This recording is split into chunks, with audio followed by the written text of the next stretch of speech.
Hello everyone, तो कैसे हो आप लोग? आशा करती हूँ आप लोग अच्छे होंगे। तो मैं एक आज नई स्टोरी एक्सप्लेन करने वाली हूँ। आई होप आप सभी को स्टोरी अच्छी लगेगी। तो जिस स्टोरी में मेन लीड होती है उसका नाम लिली होता है और उसके डैड उसकी शादी उसकी इच्छा के बिना करा देते हैं। उसके बाद जो उसका पति होता है उसकी याददाश्त चली जाती है और फिर लिली अपने हस्बैंड के साथ इस कहानी में कैसे डील करती है, वहाँ उसके साथ रहती है या फिर नहीं, या फिर इस स्टोरी में नया ट्विस्ट आता है। चलो फिर कहानी को स्टार्ट करते हैं। कोई बोलता है कि मैं तुम्हें यहाँ कब से समझाने की कोशिश कर रही हूँ, कभी भी ऐसा कोई भी पल नहीं हुआ कि तुमने मुझे दूर धकेलने की कोशिश ना की हो। लेकिन थियोडोर, मैंने कभी भी यहाँ प्रे नहीं किया था कि तुम मर जाओ थियोडोर। फिर वहाँ मनी मन बोलती है कि मैंने कभी भी यहाँ प्रे नहीं किया कि तुम खुश मत रहो या फिर तुम दुखी रहो, प्लीज उठ जाओ। मेरे आंसू मेरी नाराजगी और नफरत को पूरी तरह से धो देते हैं। दुख ने सब कुछ खा लिया। मेरे दुख के नीचे बस अच्छी भावना ही बसी हुई है और कुछ नहीं। यहाँ प्यार है जो मैंने बहुत ही सावधानी से अपने अंदर छुपा के रखा था। फिर लिली बोलती है कि यहाँ कहानी है कि कैसे मुझे यहाँ एहसास हुआ कि जिस प्यार के बारे में मैंने सोचा था कि मैंने उसे मार डाला है, सच में वहाँ खत्म नहीं हुआ था। यह हमेशा से ही यही था, लेकिन इसे केवल तभी महसूस किया जा सकता था जब मैं खुद को उसे महसूस करने की अनुमति देती। मैं लिली एवर्ट 2 साल पहले थियोर वैलेंटिनो से मिली थी। उसके बाद लिली के डैड बोलते हैं कि मैं तुम्हारी शादी ड्यूक वैलेंटिनो से करवा दूंगा। फिर लिली मनी मन बोलती है कि क्या वहाँ पागल हो गया है? नहीं, मैं ऐसा आश्चर्य क्यों हो रही हो? उसने सबसे पहले ही मुझे खो ही दिया था। मुझे पता है कि उसने कभी भी मुझे लेकर दयालु भावना नहीं रखी, तो मैं अब ऐसी चौंकी हुई क्यों हूँ? हाउस बेलेटॉन, ड्यूकल हाउस जिसने फ्रांसीसी साम्राज्य की स्थापना के बाद उत्तर की ओर की रक्षा की, पीढ़ियों से परिवार के मुखिया शक्तिशाली आत्माओं के साथ कॉन्ट्रैक्ट बनाते हुए आ रहे हैं। लेकिन पिछले कुछ सालों से हमारे एरिया में आ रही दरार के कारण उसकी जड़ें कमजोर हो रही है। एक सीक्रेट दरार जिसने ड्यूक और डचेस की जान ले ली, साथ ही उनके उत्तरी कैमिल बेटेनो और बस कैमिल का छोटा भाई थियोडोर बेलेटिनो परिवार की परंपरा जारी रख रहा है। इन मतभेदों के कारण दूसरे परिवार की सहायता की बहुत ज्यादा जरूरत के बावजूद बेलेटिनो ताकत के पूरी तरह से अलग थलग पड़ गए हैं, जो उनकी शक्ति को नियंत्रण रखना चाहते हैं। और इन सब के बीच मेरा परिवार है, हाउस एवरेट। ऐसा हो सकता है कि उनके एरिया में जो भी दरार आए हो उनकी वजह हाउस एवरेट हो सकता है। डैड यहाँ कैसे सोच सकते थे कि मैं एवरेट परिवार से बेलेटॉन परिवार में कैसे शादी करूं जो कि एक विक्टिम हो? उसके बाद लिली के डैड बोलते हैं कि ड्यूक वेलेटॉन हमेशा से ही ऐसे व्यक्ति रहे हैं जिन्हें कंट्रोल करना बहुत ही ज्यादा कठिन होता है। हालांकि ऐसा लगता है कि आजकल उसे दूसरे परिवारों की मदद की बहुत ज्यादा जरूरत होती है। इस शादी के माध्यम से वैलेंटाइनो को हमारे परिवार से ऐसे मिल सकते हैं और लास्ट तक हमें बेलेटिनो परिवार को निगलने का अवसर मिल सकता है। वहाँ पहले बहुत ज्यादा विरोध करेगा, लेकिन लास्ट तक उसे मेरे सामने झुकना ही होगा। आज से तुम शादीशुदा जिंदगी के बारे में क्लासेस लेना स्टार्ट करोगी लिली। तुम्हें कम से कम इतना तो करना आना ही चाहिए, चाहे तुम कितनी ही ज्यादा बेकार क्यों ना हो। फिर लिली बोलती है कि इट्स डैड, तो फिर ठीक है, मुझे माफ करना। उसके बाद लिली वहाँ से चली जाती है। तभी लिली को कोई बोलता है कि ओह, तो आप ऐसे व्यक्ति भी हैं जिसका यूज किया जा सकता है। क्या ड्यूक वेलेंटिनो अपने लंबे और सुंदर रूप के कारण बहुत ज्यादा पॉपुलर नहीं है? नॉर्मली तो वहाँ तुम्हारी श्रेणी से बहुत ज्यादा बाहर होगा। वहाँ हसन एवरेट लिलिया का दूसरा भाई होता है। उसके बाद हसन बोलता है कि ओ, इस बार सचमुच तुम किस्मत वाली हो। लिली इसकी तरफ कुछ भी ध्यान नहीं देती और वहाँ के लिए बकबक किए जा रहा होता है। फिर वहाँ बोलता है कि लिली, क्या तुम मेरी बात पर ध्यान नहीं दे रही हो और मुझे अनदेखा कर रही हो? उसके बाद लिली बोलती है कि हसन, मैं आपसे कुछ भी नहीं कहना चाहती। फिर हसन चिल्लाता है और बोलता है कि तुम्हारी हिम्मत कैसे हुई मुझे नजरअंदाज करने की? हसन एक सीजर उठाता है और चिल्लाते हुए हसन एक नाइफ उठा के नीचे फेंकते हुए चिल्लाकर बोलता है कि तुम्हारी हिम्मत कैसे हुई? तुम तो असली एवरेट भी नहीं हो। क्या तुम्हें यहाँ लगता है कि सिर्फ इसलिए सब कुछ बदल जाएगा क्योंकि तुम डचेस बनने वाली हो? तुम तब भी बेवकूफ और निकम्मा बेकार ही लड़की रहोगी। यहाँ बोल के हसन वहाँ से चला जाता है। उसके बाद फिर एक सर्वेंट उस सीजर को उठाकर लिली को देती है। फिर लिली बोलती है कि थैंक यू। फिर वहाँ सर्वेंट बोलती है कि थैंक यू की कोई भी जरूरत नहीं है। फिर लिली मनी मन बोलती है कि वहाँ शायद नई सर्वेंट होगी क्योंकि सर्वेंट मेरे प्रति इतने ज्यादा दयालु नहीं है। यहाँ भी जल्दी ही उन सर्वेंटों जैसी हो जाएगी। उसके बाद लिली बोलती है कि मुझे माफ करना मिस, क्या मैं कल से फिर से बुनाई स्टार्ट कर सकती हूँ? फिर दूसरी लेडी बोलती है कि जी ठीक है, चलो फिर हम लोग ऐसा ही करते हैं। उसके बाद लिली वहाँ से जाने लगती है।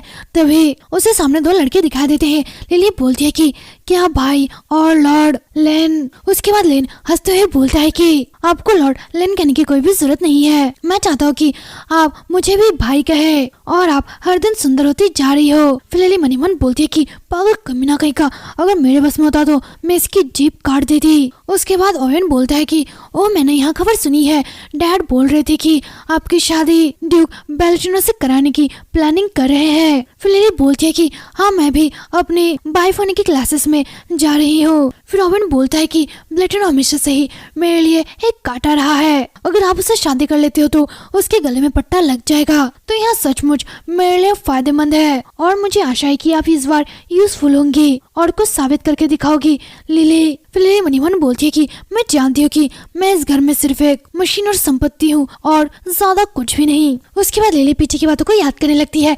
कोई चिल्लाता है और बोलता है कि तुम गंदी निकम्मी लड़की हो, मुझे रिजल्ट दिखाओ ताकि मैं उसमें पैसा लगा सकूं और मुझे लाभ मिल सके। लिली फिर लिली मनी मन बोलती है कि डचेस एवरेट बहुत टाइम पहले ही मर चुकी थी। ड्यूक एफ्टर को दूसरे घरों के साथ लेन देन करने के लिए 2 बेटों के साथ साथ एक बेटी की भी जरूरत थी। हालांकि वह पैसे बर्बाद नहीं करना चाहता था एक रखेल या फिर दूसरी पत्नी पर, इसलिए नाजायज बच्चे को पैदा करने के बजाय उसने एक बच्चा गोद ले लिया। उसने एक नॉर्मल बच्चा चुना जो देखने में ठीक ठाक था लेकिन उसके बाल सफेद थे। उसकी माँ एक नौकरानी थी और उसके पिता का कोई भी पता नहीं था। उसके बाद सीन पर्सन में आता है और लेनिन बोलता है कि टेंशन मत लो, अगर ड्यूक ने तुमसे शादी नहीं की तो मैं तुमसे शादी कर लूंगा। फिर लिली बोलती है कि ओह मैं आपकी फीलिंग्स की सराहना करती हूँ। उसके बाद लिली बहुत तेज वहाँ से भागने लगती है और अपने कमरे में आके दरवाजा लगा लेती है। वहाँ बहुत ज्यादा दुखी होती है और फिसल कर नीचे बैठ जाती है। मणिमान बोलती है कि मैं इस नर्क से कब बच पाऊंगी? क्या ड्यूक सचमुच मुझसे शादी करेंगे? अगर मैं ड्यूक से शादी कर लूं और इस महल से भाग जाऊं तो क्या मुझे खुशी मिलेगी? लेकिन यहाँ हो सकता है। हाउस एवरेट ने हमेशा पैसे और शक्ति को हड़पने के लिए जो भी हो सके उसका यूज किया। दूसरी हाउस बेलेटिनो एक ऐसा परिवार जो न्याय नैतिकता को आगे रखता है। यही डिफरेंट है दोनों परिवारों में। इसी वजह से उन दोनों परिवारों के बीच लंबे टाइम से मतभेद चल रहे हैं। हाल ही में यहाँ हुआ कि बस खून बहा और लाशों के पहाड़ बन गए। क्या कोई ऐसा तरीका है जिससे मैं बेलेटिनो के बारे में अच्छा सोच सकूं? पता नहीं फिर भी क्यों मेरा किस्सा थोड़ा सा अलग सोचता है। मैं अपनी जिंदगी के आधे समय से ज्यादा इस नर्क में रही हूँ और कारण यह है कि मैंने अभी तक हार नहीं मानी है। मैं आशा करती हूँ कि बस कोई छोटी सी उम्मीद की किरण मिल जाए। एक दिन हो सकता है कि कोई हमसे कॉन्ट्रैक्ट करे और वह मेरी हेल्प करे। उसके बाद सीन शिफ्ट होता है और मैं कुछ दिन बाद का सीन दिखाया जाता है। लिली मनी मन बोलती है कि मिस्टर बेलेटिनो मैं सचमुच उनके बारे में जानना चाहती हूँ। मुझे कभी भी उनको देखने का मौका नहीं मिला, यहाँ तक कि किसी पार्टियों में भी नहीं। मैंने अफवाह सुनी है लेकिन मुझे आश्चर्य कि वहाँ सचमुच कैसे होंगे। क्या सचमुच वे इतने ही ज्यादा सुंदर और टैलेंटेड होंगे जितना कि लोग कहते हैं? अगर ऐसा होता तो आखिरकार वहाँ ऐसा कैसे करता? निश्चित रूप से वहाँ मेरे लिए बिल्कुल भी ठीक नहीं है। तभी कोई चिल्लाता और बोलता है कि क्या तुम पागल हो, तुमने ऐसे कपड़े क्यों पहने हैं? वह ऐसा होता है। वह चिल्लाता और बोलता है कि क्या तुम्हें सचमुच लगता है तुम्हारा यहाँ लोग उस चंडे कमीने पर काम करेगा? फिर लिली मनी मन बोलती है कि अब मुझे समझ में आया कि डैड मेरे पहनावे को लेकर इतनी ज्यादा टेंशन में क्यों थे। वहाँ चाहते थे कि मैं लिली उनके लिए लाभ कमाऊं और कुछ नहीं। फिर लिली बोलती है कि क्या तुम्हें क्या लगता है मैं कोई जादुई नहीं लग रही? तुम्हें क्या लगता है कि मैंने खुद को पीछे छोड़ दिया? फिर ऐसा चिल्लाता और बोलता है कि क्या तुम सचमुच अपना दिमाग खो चुकी हो? जल्दी से अपने कमरे में जाओ, तुमने आदमी की तरह कपड़े पहन रखे हैं। फिर लिली बोलती है कि डैड ने मुझे बगीचे में जाने का आदेश दिया। फिर हसन चिल्लाकर बोलता है कि इस तरह के कपड़े पहन के। उसके बाद लिली बोलती है कि अगर तुम्हें इससे कोई प्रॉब्लम है तो जाओ और डैड को जाके समझाओ। यहाँ बोल के लिली वहाँ से जाने लगती है और यहाँ सुनकर हसन को बहुत ज्यादा गुस्सा आता है। फिर लिली वहाँ से बाहर जाती है और मनी मन बोलती है कि मुझे शॉल पहन लेना चाहिए था। क्या डैड सचमुच यहाँ सोचते हैं कि वहाँ मुझे देखकर मुझ पे फिदा हो जाएगा। तभी कोई बोलता है कि क्या सीधे वहाँ जा रहे हैं? मुझे लगता है कि आपको कुछ टाइम तक आराम कर लेना चाहिए। लिली यहाँ सुन के बहुत ही ज्यादा चौंकती है और बगीचे के पीछे देखने लगती है और मनी मन बोलती है कि क्या थियोडोर ब्लैटिनो, ड्यूक ब्लैटिनो, वो आदमी जो मेरे डैड चाहते हैं कि मैं जिससे शादी करूं। फिर थियोडोर बोलता है कि मुझे आराम करने की कोई जरूरत नहीं है, मैं सीधे नॉर्थपैड बेस की ओर जा रहा हूँ, क्या तुम मेरे साथ आओगे कार्मेन? फिर कार्मेन बोलता है कि जी और हाइनेस। उसके बाद ड्यूक पीछे की तरफ हल्के से नजर मारता है और लिली को देखता है। ड्यूक लिली की तरफ बहुत गौर से देखता है और लिली भी ड्यूक की तरफ बहुत गौर से देखती है। लिली मनी मन बोलती है कि ऐसा लगता है कि वह मुझे ध्यान दे रहा है और शायद मेरे इस ड्रेस की वजह से होगा। फिर ड्यूक बोलता है कि क्या तुम्हें ठंड नहीं लग रही? उसके बाद ड्यूक अपना कोट उतार के लिली को दे देता है और बोलता है कि यहाँ लो। फिर लिली चौंकती है और मनी मन बोलती है कि क्या? फिर ड्यूक बोलता है कि चांदी के बाल और पैरेडोर रंग की आंखें, तुम जरूर ही लिली एवरोड होगी है ना? ऐसा नहीं लगता कि तुम टहलने के लिए रेडी हुई थी। लिली बहुत ज्यादा शर्माने लगती है और वहाँ चुपचाप ही रहती है। उसके बाद ड्यूक बोलता है कि चलो यहाँ से चले कार्मेन। उसके बाद कार्मेन बोलता है कि जी और हाइनेस। उसके बाद वे लोग वहाँ से जाने लगते हैं। लिली वहीं पे खड़ी होके उन लोगों को देखने लगती है। उसके बाद सीन शिफ्ट होता है और हमें हसन को दिखाया जाता है जो बोलता है कि कांग्रेस लिली, लास्ट तक ड्यूक ने शादी के प्रपोजल को एक्सेप्ट कर लिया। डैड की छोटी सी प्लानिंग अब कामयाब हो गई और आप भी उसमें शामिल है और शायद यहाँ बहुत बुरा होगा कि वह आपकी शादी की रात को ही आपका गला घोटना चाहेगा। जैसा कि मैंने उम्मीद की थी, डैड ने ड्यूक ब्लैटिनो को शादी करने के लिए दबाव डाला होगा। अब के राजा के पास कुछ लोगों को कंट्रोल में रखने के लिए ज्यादा शक्ति नहीं बची और वे घराने जो राजा की सहायता करते थे, एला क्रॉस और एल्विनिस, वो पहले से ही डैड की निगरानी कर रहे हैं। फिर लिली मनी मन बोलती है कि शायद ड्यूक के पास दूसरा कोई भी रास्ता ना हो। उसके बाद हसन बोलता है कि ड्यूक ने सोचा होगा कि आपसे शादी करना और हाउस एवरेट से मदद लेना यहाँ बेहतर है। और अब देखो दरारों की वजह से उत्तरी भाग बदलता जा रहा है। ड्यूक ब्लैटिनो, मुझे उस पर बहुत ज्यादा तरस आता है। उस गरीब आदमी को अपना राज्य बचाने के लिए तुमसे मजबूरन शादी करना पड़ रहा है, बेचारा। लेकिन क्या आपको सचमुच लगता है कि वह डैड के अनुसार काम करेगा? एक बार जब उसकी स्थिति ठीक हो जाएगी और उसे अपनी शक्तियाँ वापस मिल जाएगी, तब वह सबसे पहले तुमसे छुटकारा पाएगा। तो जरा सोच के देखो, तुम किसी भी टाइम मर सकती हो। फिर सियाना मनी मन पीछे की बातों को याद कर रही होती है। ड्यूक बोलता है कि क्या तुम्हें ठंड नहीं लग रही? फिर हसन बोलता है कि क्या तुम मेरे सामने गिड़गिड़ा क्यों नहीं रही? आखिरकार तुम किस बारे में बात कर रहे हो?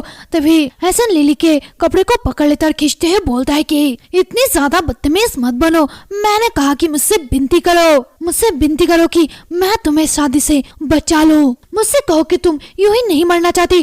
तुम मुझे बस इतना कहो कि तुम्हें मुझसे भीख मांगनी है अपनी जान की। तभी वहाँ पर लेवन आता है, बोलता है कि हसन अभी यहाँ से चले जाओ और उसे जाने दो। फिर हसन बोलता है कि ओ भाई, आप यहाँ पर क्यों आए हैं? क्या आप यहाँ पर इस बेवकूफ पर लगाम लगाने के लिए आए हैं? उसके बाद वन बोलता है कि नहीं, मुझसे बस लिली से कुछ बातें करनी है, अब तुम यहाँ से जा सकते हो, हमें अकेला छोड़ दो। फिर हसन बोलता है कि क्यों, तुम हर बार मेरे साथ ऐसा क्यों करते हो? मुझे भी यहीं पर रहना है। उसके बाद ओवेन बोलता है कि क्या मैं तुम्हें यहाँ से जाने के लिए बोल रहा हूँ? तुम नहीं सुन सकते। मैं इतने अच्छे से तुम्हें बोल रहा हूँ, क्या अगर मैं अच्छे से बात नहीं करूंगा तो क्या तुम्हारे लिए अच्छा होगा? अभी चले जाओ यहाँ से हसन। फिर हसन चिल्लाता बोलता है कि उफ, मैं कह रहा हूँ कि क्या तुम बहरे हो? मैं बस यहाँ सुनना चाहता हूँ कि तुम इस चालाक लोमड़ी से क्या बात करना चाहते हो। मैं आखिरकार यहाँ पर क्यों नहीं रुक सकता? क्या ऐसा कुछ है जो मुझे नहीं सुनना चाहिए? फिर ओवेन बोलता है कि मैं अब लास्ट बार कहता हूँ, यहाँ से चले जाओ। उसके बाद हसन ओवेन कार्ड छिटक देता है और बोलता है कि ठीक है लिली, हम लोग बाद में बात करेंगे। उसके बाद हसन वहाँ से चला जाता है। उसके बाद अवन आके लिली के सामने बैठता है और बोलता है कि लिली। उसके बाद लिली बोलती है कि जी भाई। फिर अवन बोलता है कि मैं आपसे ज्यादा उम्मीद नहीं रखता, लेकिन ड्यूक ब्लैटिनो को जरूरने की पूरी कोशिश करो। अगर हमें उसे हमारे कंट्रोल में रखना है तो सबसे इम्पोर्टेंट आपकी भूमिका है। फिर लिली बोलती है कि हाँ ठीक है, मैं इसे अपने दिमाग में रखूंगी। फिर ओवेन बोलता है कि याद रखना लिली, अगर तुम मुझसे शादी भी कर लोगी तो तुम बस मेरी रहोगी। फिर लिली भी अजीब सी स्माइल करती है। फिर ओवेन बोलता है कि लिली एवरेट जीवन में एवरेट से संबंधित रहेगी और मृत्यु में भी, यहाँ मत भूलना। उसके बाद लिली बोलती है कि हाँ मैं नहीं बोलूंगी। उसके बाद ओवेन बोलता है कि हाँ अच्छी लड़की, तो फिर अच्छे से नींद लो, ठीक है अब मैं जा रहा हूँ। यहाँ बोल के ओवेन वहाँ से चला जाता है। फिर लिली मनी मन बोलती है कि इस टाइम कुलीन विवाह बिजनेस का और कॉन्ट्रैक्ट का एक रूप है और कुछ नहीं। पिछले ड्यूक वेलेंटिनो का इरादा हाउस एलिस के साथ राजनीतिक विवाह करने का था, लेकिन वहाँ वैसे नॉर्मल बिकार्ड की सबसे बड़ी बेटी से प्यार करने लगा और फिर उसने उससे शादी कर ली। इसका परिणाम यहाँ हुआ कि हाउस वेलेंटिनो की पैसों की कमी बहुत ज्यादा होने लगी और यहाँ पे कहने की जरूरत नहीं थी कि उसकी सैन्य शक्ति भी बहुत ज्यादा कमजोर हो गई। उन्होंने खुद को बहुत ही ज्यादा खतरे में पाया और दूसरे कुलीन घरानों में अपने राजनीतिक विभाग के कारण उन्होंने अपने संपत्ति और शक्ति का विस्तार किया था। इस तरह से हाउस वेलेंटिनो अपने खत्म होने के कगार पर पहुंच चुका था। उसके बाद सीन शिफ्ट होता है और हमें दिखाया जाता है कि लिली की शादी का टाइम आ चुका होता है। लिली रेडी हो रही होती है तभी वहाँ पर एहसन आता है और बोलता है कि अगर मैं अच्छे से कहूँ तो यहाँ सिर्फ तुम्हारा भाग्य था। अगर बेटनी परिवार इतनी ज्यादा आर्थिक तंगी में ना होता तो तुम जैसी किसी भी व्यक्ति को वेलेंटिनो परिवार में शादी करने का कोई भी तरीका ना होता। फिर लिली बोलती है कि हाँ मुझे पता है। इससे एहसन को बहुत ज्यादा गुस्सा आता है। फिर लिली बोलती है कि एहसन क्या तुम्हें मैं छोटा सा सीक्रेट बताऊं। फिर लिली एहसन के पास जाती है और उसे देखकर स्माइल करते हुए बोलती है कि मैं कभी भी तुमसे मदद नहीं मांगूंगी। फिर लिली वहाँ से जाते हुए बोलती है कि मैं तुमसे और ओवेन दोनों से तंग आ चुकी हूँ। मैं चाहती हूँ कि तुम दोनों मर जाओ। यहाँ बोल के लिली शादी करने के लिए आगे बढ़ती है। सामने ड्यूक लिली का वेट कर रहा होता है। तभी वहाँ पर लिली का डैड रहता है और बोलता है कि आप बहुत ज्यादा सुंदर लग रही हो और कॉन्ग्रेचुलेशन लिली। फिर लिली बोलती है कि थैंक्स डैड, यहाँ सब कुछ तुम्हारी बदौलत है डैड। फिर लिली मनी मन बोलती है कि आप बहुत ही ज्यादा खुश होंगे मुझे इतने उचित दाम में बेचने के लिए। यहाँ म्यूजिक जो दुल्हन के अंदर आने का संकेत देता है और फूलों की पंखुड़ियाँ हवा में लहरा रही है। यहाँ सब कुछ बस एक नाटक है, उसके अलावा कुछ भी नहीं कि यहाँ सब कुछ तुम महसूस कर सकते हो। फिर ड्यूक सियाना का हाथ पकड़ता है और फादर ही बोलता है कि आज हम लोग दो व्यक्तियों के पवित्र मिलन के लिए यहाँ पर इकट्ठा हुए हैं और हम लोग उसके साक्षी बने हैं। आज थियोडोर वेलेंटिनो और लिली एवरेट पति पत्नी बनेंगे। उसके बाद सीन शिफ्ट होता है और हमें ड्यूक का घर दिखाया जाता है। सियाना चुपचाप बैठी होती है और मनी मन बोलती है कि ड्यूक ने मुझे बताया जो कोड उसने मुझे दिया था वहाँ बेकार था, तो मैं उसे फाड़ सकती हूँ, जला सकती हूँ या फिर कुछ भी कर सकती हूँ जो भी मुझे ठीक लगे, लेकिन मैं इससे हैरान नहीं हूँ क्योंकि मैं पहले से ही सब लोगों द्वारा बेकार मानी जाती हूँ। मैं उससे ना ही नफरत करती हूँ और ना ही नाराज हूँ। मेरे लिए यही बेहतर होगा कि मैं उससे लगाव ना करूँ और उससे जितना हो सके उतना दूर रहूँ। उस दिन जब मैंने उसे बगीचे में देखा था तब मेरा दिल बहुत जोर से धड़क उठा था, लेकिन वहाँ बस एक नॉर्मल सी घटना थी, ज्यादा बड़ी बात नहीं है। तो फिर ड्यूक वहाँ पर आता है और लिली उसे देख के ब्लश करने लगती है। ड्यूक सीधे लिली से नजरें नहीं मिलाता और वाइन निकाल के पीने लगता है। लिली बस उसे देखती है तभी अचानक ड्यूक लिली को बहुत जोर से खींचता है और उसे किस करने लगता है। लिली अचानक रुक जाती है और ड्यूक बोलता है कि क्या स्टॉप। फिर लिली मनी मन बोलती है कि ऐसा नहीं है कि हमारे रिश्ते को देखकर मुझे लगा था कि हमारी रात बहुत ही ज्यादा प्यारी गुजरेगी। फिर लिली बोलती है कि जैसा आप चाहे वैसा करे। फिर ड्यूक बोलता है कि क्या जैसे मेरी मर्जी, वो तुम ही थे जो यहाँ चाहते हो। फिर लिली बोलने वाली होती है कि लेकिन मैं। तभी ड्यूक लिली को फिर से किस करता है। फिर लिली मनी मन बोलती है कि यहाँ मुझे बहुत ज्यादा अजीब लग रहा है, लेकिन मुझे इसकी उम्मीद थी। तभी ड्यूक थोड़ा सा रुकता है और लिली एक आँख खोल के उसे देखने लगती है और मनी मन बोलती है कि उसके मेरे प्रति दयालु होने का कोई भी मतलब नहीं है। तभी लिली अचानक अपना हाथ उठाती है और ड्यूक के फेस को छूने जाती है और मनी मन बोलती है कि अभी उसका चेहरा। तभी ड्यूक उसके हाथ को झटक देता है और फिर बोलता है कि यहाँ आपके डैड को शक ना करने के लिए काफी होना चाहिए। उसके बाद ड्यूक एक सीजर उठाता है और अपना हाथ काट देता है जिससे खून निकलकर बेड पर गिरता है। लिली यहाँ सब कुछ देख के बहुत ही ज्यादा चौंकती है। ड्यूक बोलता है कि मुझे समझ में नहीं आ रहा है, अगर हम दोनों में कोई भी यहाँ नहीं चाहता कि हम दोनों एक साथ रहे तो हम दोनों को एक साथ क्यों सोना चाहिए? क्या आप इस बात से सहमत नहीं है? आपकी फैमिली मुझे जितना चाहे उतना यूज कर सकती है, लेकिन मैं चुपचाप खड़ा होकर कुछ नहीं करूँगा। एक बार जब यहाँ शादी अपना सारा अर्थ खो देगा, हम दोनों एक साफ तलाक के साथ आगे बढ़ जाएंगे। तब तक तुम सिर्फ मेरी नाम मात्र ही पत्नी रहोगी, किसी भी टाइम मुझसे अलग लेने के लिए रेडी रहना। यहाँ बोल के ड्यूक वहाँ से चला जाता है। फिर लिली वहाँ पर बैठी रहती है और मनी मन बोलती है कि अब मुझे एहसास हो गया कि मेरी बदकिस्मती बस यहाँ शादी तक ही खत्म नहीं होगी। जब मैं उससे पहली बार मिली थी तब पता नहीं एक अनजाना सा तीर आके मेरे सीने में घुस गया था और फिर उसने एक निशान छोड़ दिया। मुझे नहीं पता अब मैं कैसे ठीक होंगी। उसके बाद सीन शिफ्ट होता है और हमें दिखाया जाता है कि वे लोग वेलेंटिनो राज्य के लिए निकल जाते हैं। एक जंगल पार करने के बाद एक गाँव आता है। लिली खिड़की से गाँव को देखने लगती है और उसकी हालत बहुत ही ज्यादा खराब होती है। हर तरफ टूटे फूटे मकान और खून के धब्बे थे। सभी लोग घर के अंदर बहुत ही खामोशी से बैठे थे और वे लोग कुपोषित लग रहे थे और उनकी हालत बहुत ही ज्यादा खराब लग रही थी।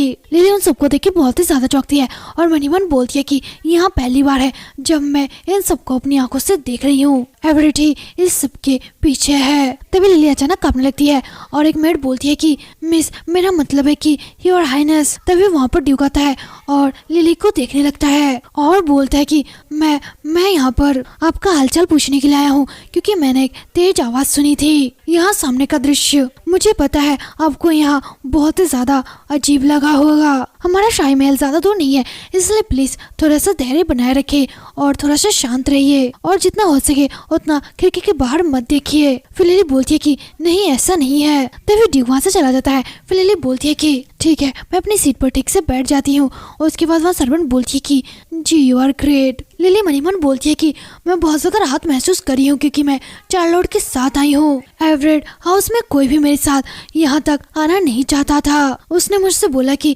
प्लीज मुझे अपने साथ आने की अनुमति दीजिए। फिर लिली मनी मन बोलती है कि मेरे साथ आगे का रास्ता कांटों से भरा होगा, शायद मुझे उसे अपने साथ नहीं लेना चाहिए। तभी चार्लोट बोलती है कि मिस, वो मुझे लगता है कि ड्यूक आपके बारे में बहुत ज्यादा टेंशन ले रहे थे। मुझे तुरंत गाड़ी से अचानक अजीब सी आवाज आई और मैं चेक करने के लिए यहाँ पर आई हूँ। उसके बाद लिली स्माइल करती है।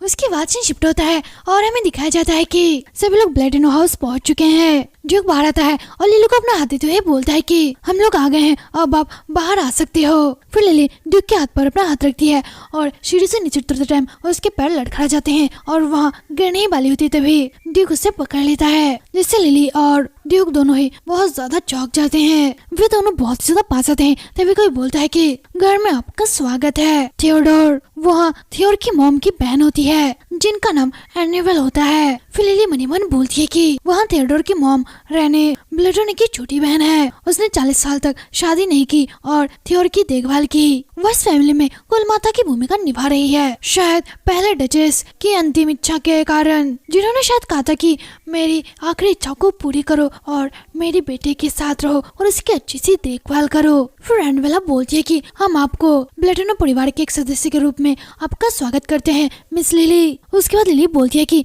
Thank you ma'am सैमोर। फिर एनिवेला बोलती है कि आओ थियो अंदर चले। उसके बाद ड्यूक बोलता है कि जी आंटी। ड्यूक अंदर जाते टाइम एक झलक लिली की तरफ देखता है। लिली वहीं पे खड़ी रहती है और बहुत उदास होती है। उसके बाद लिली को एक सर्वेंट अंदर लेके आती है और वहाँ बोलती है कि यह आपका कमरा है योर हाइनेस। अगर आपको किसी भी चीज की जरूरत है तो बैक साइड टेबल पर घंटी रखी हुई है, प्लीज उसे बचा दीजिएगा। क्या आप मुझसे कुछ पूछना चाहती हो? उसके बाद लिली बोलती है कि नहीं कोई बात नहीं, अब आप जा सकते हो। उसके बाद वहाँ सर्वेंट वहाँ से चली जाती है। फिर लिली अपने कमरे को देखने लगते मनी मन बोलती है कि यहाँ शादी एक नॉर्मल शादी के रूप में रहना हमारे लिए बहुत ही ज्यादा चुनौतीपूर्ण होगा।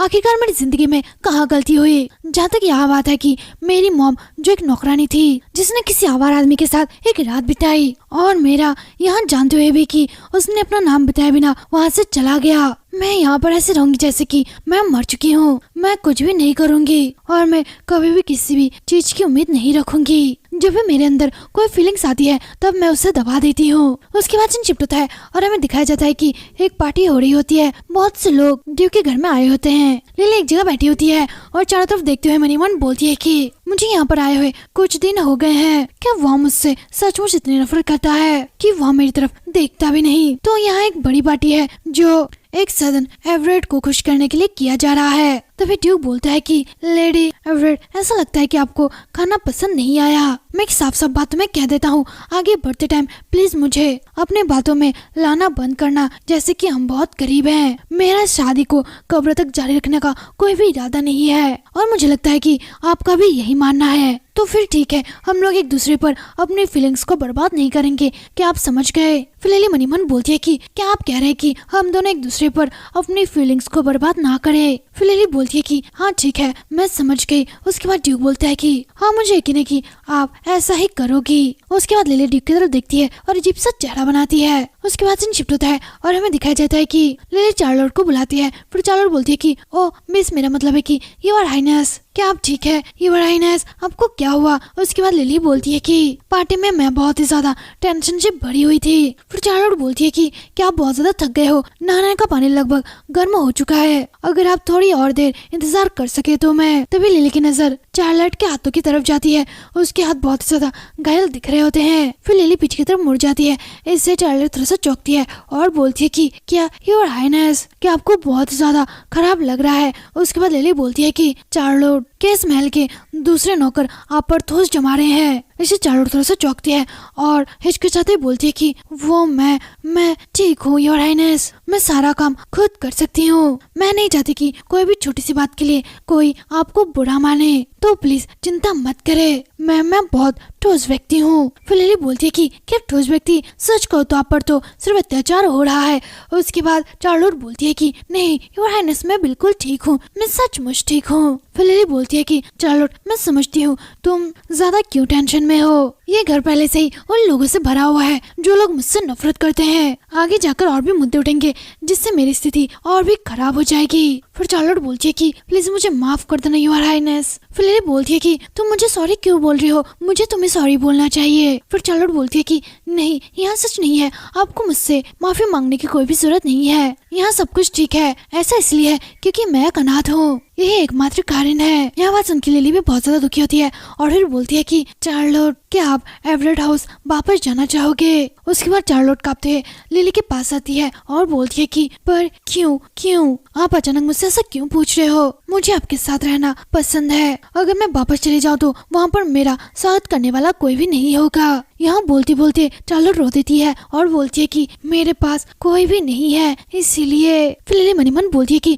उसके शब्द को सुनकर मुझे एहसास हुआ कि चार्लोट को मेरे पास रहकर सांत्वना मिली। हम दो घायल जानवर की तरह है जो एक दूसरे के घाव को चाट रहे थे। फिर लिली बोलती है कि हाँ ठीक है, मैं समझ गई। फिर लिली चार्लोट को हक करती है और बोलती है कि मैं तुम्हारी बहुत ज्यादा परवाह करती हूँ। फिर चार्लोट रोते हुए बोलती है कि यू आर ग्रेट, मेरी भावनाओं को थोड़ा सा ठेस पहुंचाना यहाँ कोई बड़ी बात नहीं है। उसके बाद लिली नहा लेती है और कुछ टाइम बाद बोलती है कि 2 नर्स और 3 नौकरानियों को यहाँ पर ले आओ जो मेरी निजी नौकरानी की हेल्प करेंगे। सामने वाला व्यक्ति यहाँ सुन के चौंकता है और बोलता है कि क्या। उसके बाद कुछ सर्वेंट लिली के पास आते हैं और बोलती है कि क्यों आपने हमें क्यों बुलाया, यू आर ग्रेट। फिर लिली बोलती है कि आपका नाम लौरा है ना। लौरा, आप मेरी निजी सर्वेंट की हेल्प आखिरकार क्यों नहीं करती, आप अपने कर्तव्यों को पालन नहीं कर रहे हो। फिर लिली मनी मन बोलती है कि मेरी निजी नौकरानी को धमकाना यहाँ बहुत ही ज्यादा बचकाना और बेकार चीज है। उसके बाद लौरा बोलती है कि हमारे पास दूसरा कोई भी रास्ता नहीं है क्योंकि हम लोग बहुत ज्यादा बिजी रहते हैं, मैं आपसे माफी मांगती हूँ, लेकिन महल के लोग डोरमैन की खराब स्थिति के कारण हमेशा बहुत ज्यादा बिजी रहते हैं। एक व्यक्ति द्वारा 2 लोगों का काम करना यहाँ आम बात है। फिर लिली मनी मन बोलती है कि क्या वह मुझे इस तरह से देख रही है और वह मुझे ज्ञान देने की कोशिश कर रही है। चाहे मेरी पीछे की कहानी कुछ भी हो, मैं एवरेट फैमिली की बेटी हूँ और अभी मैं डचेस हूँ जो वेलेटिनो घर की मालकिन है। वे लोग मुझे देखकर ऐसी बातें क्यों बना रहे हैं। फिर लिली बोलती है कि अगर मैं घर के मालकिन के रूप में कुछ कमी महसूस कर रही हूँ तो मुझे किसी के द्वारा यहाँ बताए जाना या फिर क्लास देना सही है, लेकिन वहाँ मेरा टीचर या फिर मेरे परिवार का कोई शिष्य या फिर मेरा पति होना चाहिए, ना कि आप। यहाँ सुन के लौरा बहुत सा चौंकती है और बोलती है कि क्या आप। तभी वहाँ पर अनविल आती है और बोलती है कि यहाँ पर आखिरकार क्या हो रहा है। सभी लोग उसे देख के बहुत ही ज्यादा चौंकते हैं। वह शराब सा मुंह बनाकर दूसरे आदमी से बोलती है कि यहाँ पर क्या हो रहा है, मुझे जल्दी से समझाओ। उसके बाद वो आदमी बोलता है कि फिर वह आदमी एनवेला के कानों में फुसफुसाकर कुछ बोलता है और लिली सामने की तरफ देख रही होती है। फिर एनवेला बोलती है कि लोड़ा, ऐसा लगता है कि आप और दूसरे लोग हाल में बहुत ज्यादा बिजी हैं, लेकिन फिर भी तुम लोगों को अपनी जिम्मेदारियां पूरी करनी चाहिए। फिर नोरा बोलती है कि मेरे पास कोई भी बहाना नहीं है मैडम सैमोर। फिर एनवेला बोलती है कि ठीक है, यहाँ लेसन याद रखना और यहाँ बात आप पर ही नहीं बल्कि सभी लोगों पर लागू होती है। फिर सारा सर्वेंट बोलती है कि जी मैम। उसके बाद एनाबेला बोलती है कि और लिली, तो फिर उन लोगों को मैंने डिसिप्लिन सिखा दिया, तो अब आप परेशान मत होइए। वे लड़कियां बिना किसी शिकायत के मेरे आदेशों का पालन करती है, इसलिए वे अब कोई भी परेशानी पैदा नहीं करेंगे। फिर लिली मनी मन बोलती है कि तो वो मुझे यहाँ बताने की कोशिश कर रही है कि इस घर में उसी की चलती है और मैं शक्तिहीन हूँ। फिर लिली बोलती है कि हाँ, अगर वे लोग चार्लोट की ठीक से सहायता करेंगे तो आगे टेंशन लेने वाली कोई भी बात नहीं है। फिर एनाबेला बोलती है कि हाँ, ऐसा ही होगा। यहाँ दुर्भाग्यपूर्ण है कि आपने चुनौतीपूर्ण समय में शादी कर लिया और आपको नए परिवार में शामिल होने में थोड़ी परेशानी हो रही है। मैं जल्द से जल्द आपकी सारी चीजों को पूरा करने की कोशिश करूंगी। मुझे खुशी है कि मैं सचमुच आपसे मिल सकी, तो मैं आपको एक सुझाव देना चाहूंगी। फिर लिली बोलती है कि क्या सुझाव? फिर एनाबेला बोलती है कि तो आप बाहर जाकर ब्लेटन और राइजिक को ठीक से क्यों नहीं देखते? फिर लिली मन ही मन बोलती है कि ओह, तो ऐसा है, वहाँ मुझे इंसल्ट करने की कोशिश करी है। मैं इससे तंग आ चुकी हूँ। मैं हार मानना चाहती हूँ। मैं इस बेकार से जिंदगी से आजाद होना चाहती हूँ। इसे रोको। अगर मैं मर जाऊँ तो आखिरकार चार्लोट को क्या होगा? अगर मुझे जहर दे दिया गया तो यहाँ आसान हो जाएगा। यहाँ बहुत ज्यादा कष्टदायक है। यहाँ संभव है कि काम करना जारी रखना या फिर अपने घर वापस लौट जाना यहाँ बेकार है। यहाँ बात बहुत ही ज्यादा बचकाने लगती है। फिर लिली जोर से साथ छोड़ते हुए बोलती है कि तो ठीक है, मैं जल्दी ही रेडी हो जाऊंगी और अपनी सारी तैयारियां कर लूंगी। उसके बाद एवेलिन बोलती है कि अच्छा ठीक है। फिर लिली बोलती है कि आपको मुझे लेकर इतनी टेंशन लेने के लिए थैंक यू, मैं इसकी सराहना करती हूँ। यहाँ बोल के लिली वहाँ से चली जाती है। उसके बाद सीन शिफ्ट होता है और हमें ड्यूक को दिखाया जाता है जो खिड़की से बाहर की तरफ देख रहे होते हैं लिली को जाते हुए। लिली शहर का दौरा करने के लिए बाहर जा रही होती है। उसके बाद लिली का सर्वेंट बोलता है कि तो हम लोग आ गए। फिर वे लोग नीचे उतरते हैं और शहर की तरफ जाने लगते हैं। उनके सर्वेंट बोलते हैं कि इस तरफ आइए मैम और ध्यान से। लिली चारों तरफ देखती है और शहर की हालत बहुत ज्यादा खराब होती है और वहाँ मन ही मन बोलती है कि जैसा कि मैंने उम्मीद की थी, यहाँ बहुत ज्यादा दुखद है। सबसे बड़ी प्रॉब्लम यहाँ पर खाने की बहुत ज्यादा कमी है। मैंने अपना सबसे नॉर्मल सा कपड़ा पहना लेकिन फिर भी यहाँ रेशम का बना है। यहाँ कपड़ा उन लोगों के लिए बहुत ही ज्यादा महंगा नहीं बल्कि उन लोगों का अपमान करना भी है। लिली और बाकी शुरू में मिलके सारे लोगों को खाना बांट रहे होते हैं। सभी लोग बोलते हैं कि थैंक यू, खाने के लिए थैंक्स। तभी कोई लिली के ऊपर पत्थर फेंकता है और बोलता है कि मर जा तू, मर जा चुड़ैल, तुम एक गंदे एवरेट हो। तभी दो शूरवीर आते हैं और लिली को पकड़ लेते हैं और एक शूरवीर जाके उस आदमी को पकड़ लेता है और बोलता है कि तुम बस हो गया। वो आदमी चिल्लाता है और बोलता है कि प्लीज मुझे जाने दो सर, मैं इस चुड़ैल को मार डालूंगा भले ही मुझे नर्क में जाना पड़े। श्रापित एवरेट, सब कुछ तुम्हारी फैमिली की वजह से हुआ है। यह सब कुछ तुम्हारे डैड और तुम्हारे राक्षसी भाई की वजह से हुआ है। सभी एवरेट श्रापित हो जाएंगे, तुम्हें अपने पापों की सजा मिलेगी। लिली यहाँ सुन के बहुत ज्यादा चौंकती है और मनी मन बोलती है कि मैंने उन्हें खाना बांटने के अलावा कुछ नहीं किया। यहाँ सब कुछ इसलिए है क्योंकि मैं ड्यूक एवरेट की बेटी हूँ। वहाँ तो मेरे असली डैड भी नहीं है, लेकिन मैं उन लोगों की आंखों में साफ देख सकती हूँ कि वे लोग मुझे क्या कहना चाहते हैं। यहाँ कोई भी मेरे साइड में नहीं है, हर कोई बस मुझसे नफरत करता है। उसके बाद सीन शिफ्ट होता है और लिली अपने महल वापस चली जाती है। चार्लोट बोलती है कि क्या आप ठीक हो मैम? लिली की आंखों के नीचे बहुत ही ज्यादा काला गड्ढा दिखाई दे रहा होता है और फिर चार्लोट बोलती है कि आप सोने से पहले थोड़ा गर्म दूध क्यों नहीं पीते? आप हाल ही में बहुत ही ज्यादा खाना छोड़ रही हो, इसलिए मुझे बहुत ज्यादा टेंशन हो रही है। उसके बाद लिली बोलती है कि कोई बात नहीं, मैं ठीक हूँ, मैं कल से अच्छा खाना खाना शुरू कर दूंगी, इसलिए टेंशन मत लो। फिर चार्लोट बोलती है कि ठीक है, तुम वादा करो कल से आपको अच्छा खाना खाना पड़ेगा। उसके बाद लिली बोलती है कि हाँ ठीक है। फिर चार्लोट उदास होकर वहाँ से जाने लगती है। चार्लोट के जाने के बाद लिली जोर से सांस छोड़ती है और मनी मन बोलती है कि भले ही मैं उनकी ठीक से मदद ना कर सकूं, यहाँ बस अपमानजनक और बेवकूफी भरा होगा, लेकिन कुछ ना करना यहाँ भी कोई रास्ता नहीं है। मेरे पास कोई रास्ता ढूंढने के अलावा कोई दूसरा रास्ता नहीं है। फिर लिली अपने जूलिस की तरफ देखती है और एक उठाते हुए बोलती है कि मैं उन सभी जूलिस को बेच दूंगी जो शादी के टाइम में अपने साथ लेकर आई थी। डैड ने मुझे ये गिफ्ट मेरे शादी के टाइम दिए थे, लेकिन मुझे थोड़ा सा शक है कि क्या उन्हें इसकी कोई परवाह होगी कि मैं इनके साथ क्या करूं। चाहे कुछ भी हो, उन्होंने यहाँ सब कुछ तो बस परिवार की प्रतिष्ठा के लिए दी थी। ये बहुत ज्यादा कीमती रत्न है, तो मुझसे इससे अच्छा खासा पैसा मिल सकता है। आमतौर पर मैं यहाँ पैसा डेमन के मैनेजर को दे सकती हूँ, लेकिन लोग मेरे बारे में बातें बनाने लगेंगे कि मैं अपनी जगह नहीं जानती और पाखंडी की तरह बिहेव करी हूँ। और इसके अलावा हमारी शादी को अभी तक एक हफ्ते भी नहीं हुए, इतने कम टाइम में अगर मैं अपने साले जूलिस भेज दूँ तो इसका मतलब यह होगा कि मैं ड्यूक का अनादर कर रही हूँ। लास्ट तक इन पैसों का यूज करने का एकमात्र तरीका है। उसके बाद लिली अपने बॉक्स में देखती है और उसे एक नेकलेस टाइप का कुछ मिलता है और वह मनी मन बोलती है कि क्या यहाँ जादुई सामान है और विन ने मुझे यहाँ दिया था। और उसने मुझे बोला था कि अगर आपको कभी भी ब्लेटनो फैमिली की जांच करनी हो तो आप इसका यूज कर सकते हैं। यहाँ जादुई उपकरण है, आपको अपने मन के अनुसार यहाँ आपका रूप बदलने की अनुमति देगा। फिर लिली मनी मन बोलती है कि मैंने कभी भी नहीं सोचा था कि उस पागल की तरकीब कभी काम आएगी। इससे मैं भोजन को अलग अलग लोगों में बांटने के लिए किसी शूरवीर या फिर किसी दूसरे आदमी का रूप ले सकती हूँ। मैं अपने गहनों को बेचकर जो पैसा कमाऊंगी उससे मैं खाना खरीदूंगी। यह मुझे एक अच्छी प्लानिंग लगती है, या तो मैं सोच रही हूँ। उसके बाद सीन शिफ्ट होता है और हमें ड्यूक को दिखाया जाता है जो बोलता है कि मैंने सुना है कि आपने अपने गहने बेच दिए हैं। लिली चाय पीते हुए थोड़ा सा सोचती है और मनी मन बोलती है कि वहाँ दुष्ट व्यापारी, मैंने उसे चुप रहने के लिए पैसे भी दिए थे लेकिन उसने फिर भी अपना मुंह खोल दिया। फिर लिली बोलती है कि वो तो मैं अपने पुराने गहनों को बेचकर नए गहने खरीदना चाहती थी। फिर लिली मनी मन बोलती है कि तो थोड़ा सा झूठ। फिर ड्यूक बोलता है कि आपको पैसा कमाने के लिए अपने गहनों को बेचने की कोई जरूरत नहीं थी। आप भले ही आर्थिक रूप से संघर्ष कर रहे हो लेकिन हाउस ब्लेटनो उत्तर का एक ड्यूकल हाउस है। आप अपने लिए यहाँ से पैसे लेके गहने खरीद सकते हैं ताकि आप थोड़ा दिखावटी भी बने रहे और आपके पास काफी पैसा भी बचा रहे। उसके बाद लिली मनी मन बोलती है कि काश उसे भी इसकी जरूरत होती। फिर लिली बोलती है कि हाँ मैं आपसे माफी मांगती हूँ, मैं अब से सावधान रहूंगी। फिर सियाना ड्यूक की तरफ ध्यान से देखती है। मनी मन बोलती है कि ऐसा लग रहा है कि आज वहाँ थोड़ा सा पीला लग रहा है। मैंने सुना है कि वहाँ और जिस आत्मा के साथ उसने समझौता किया था वे दोनों एक दूसरे के साथ अच्छे से नहीं है। क्या यहाँ भी एक मामला है? उसके बाद ड्यूक खड़ा होता है और बोलता है कि मुझे बस इतना ही कहना था। यहाँ कह के ड्यूक वहाँ से जाने लगता है। लिली चुपचाप बैठी होती है। तभी ड्यूक बोलता है कि हमारे डोमेन की स्थिति को देखते हुए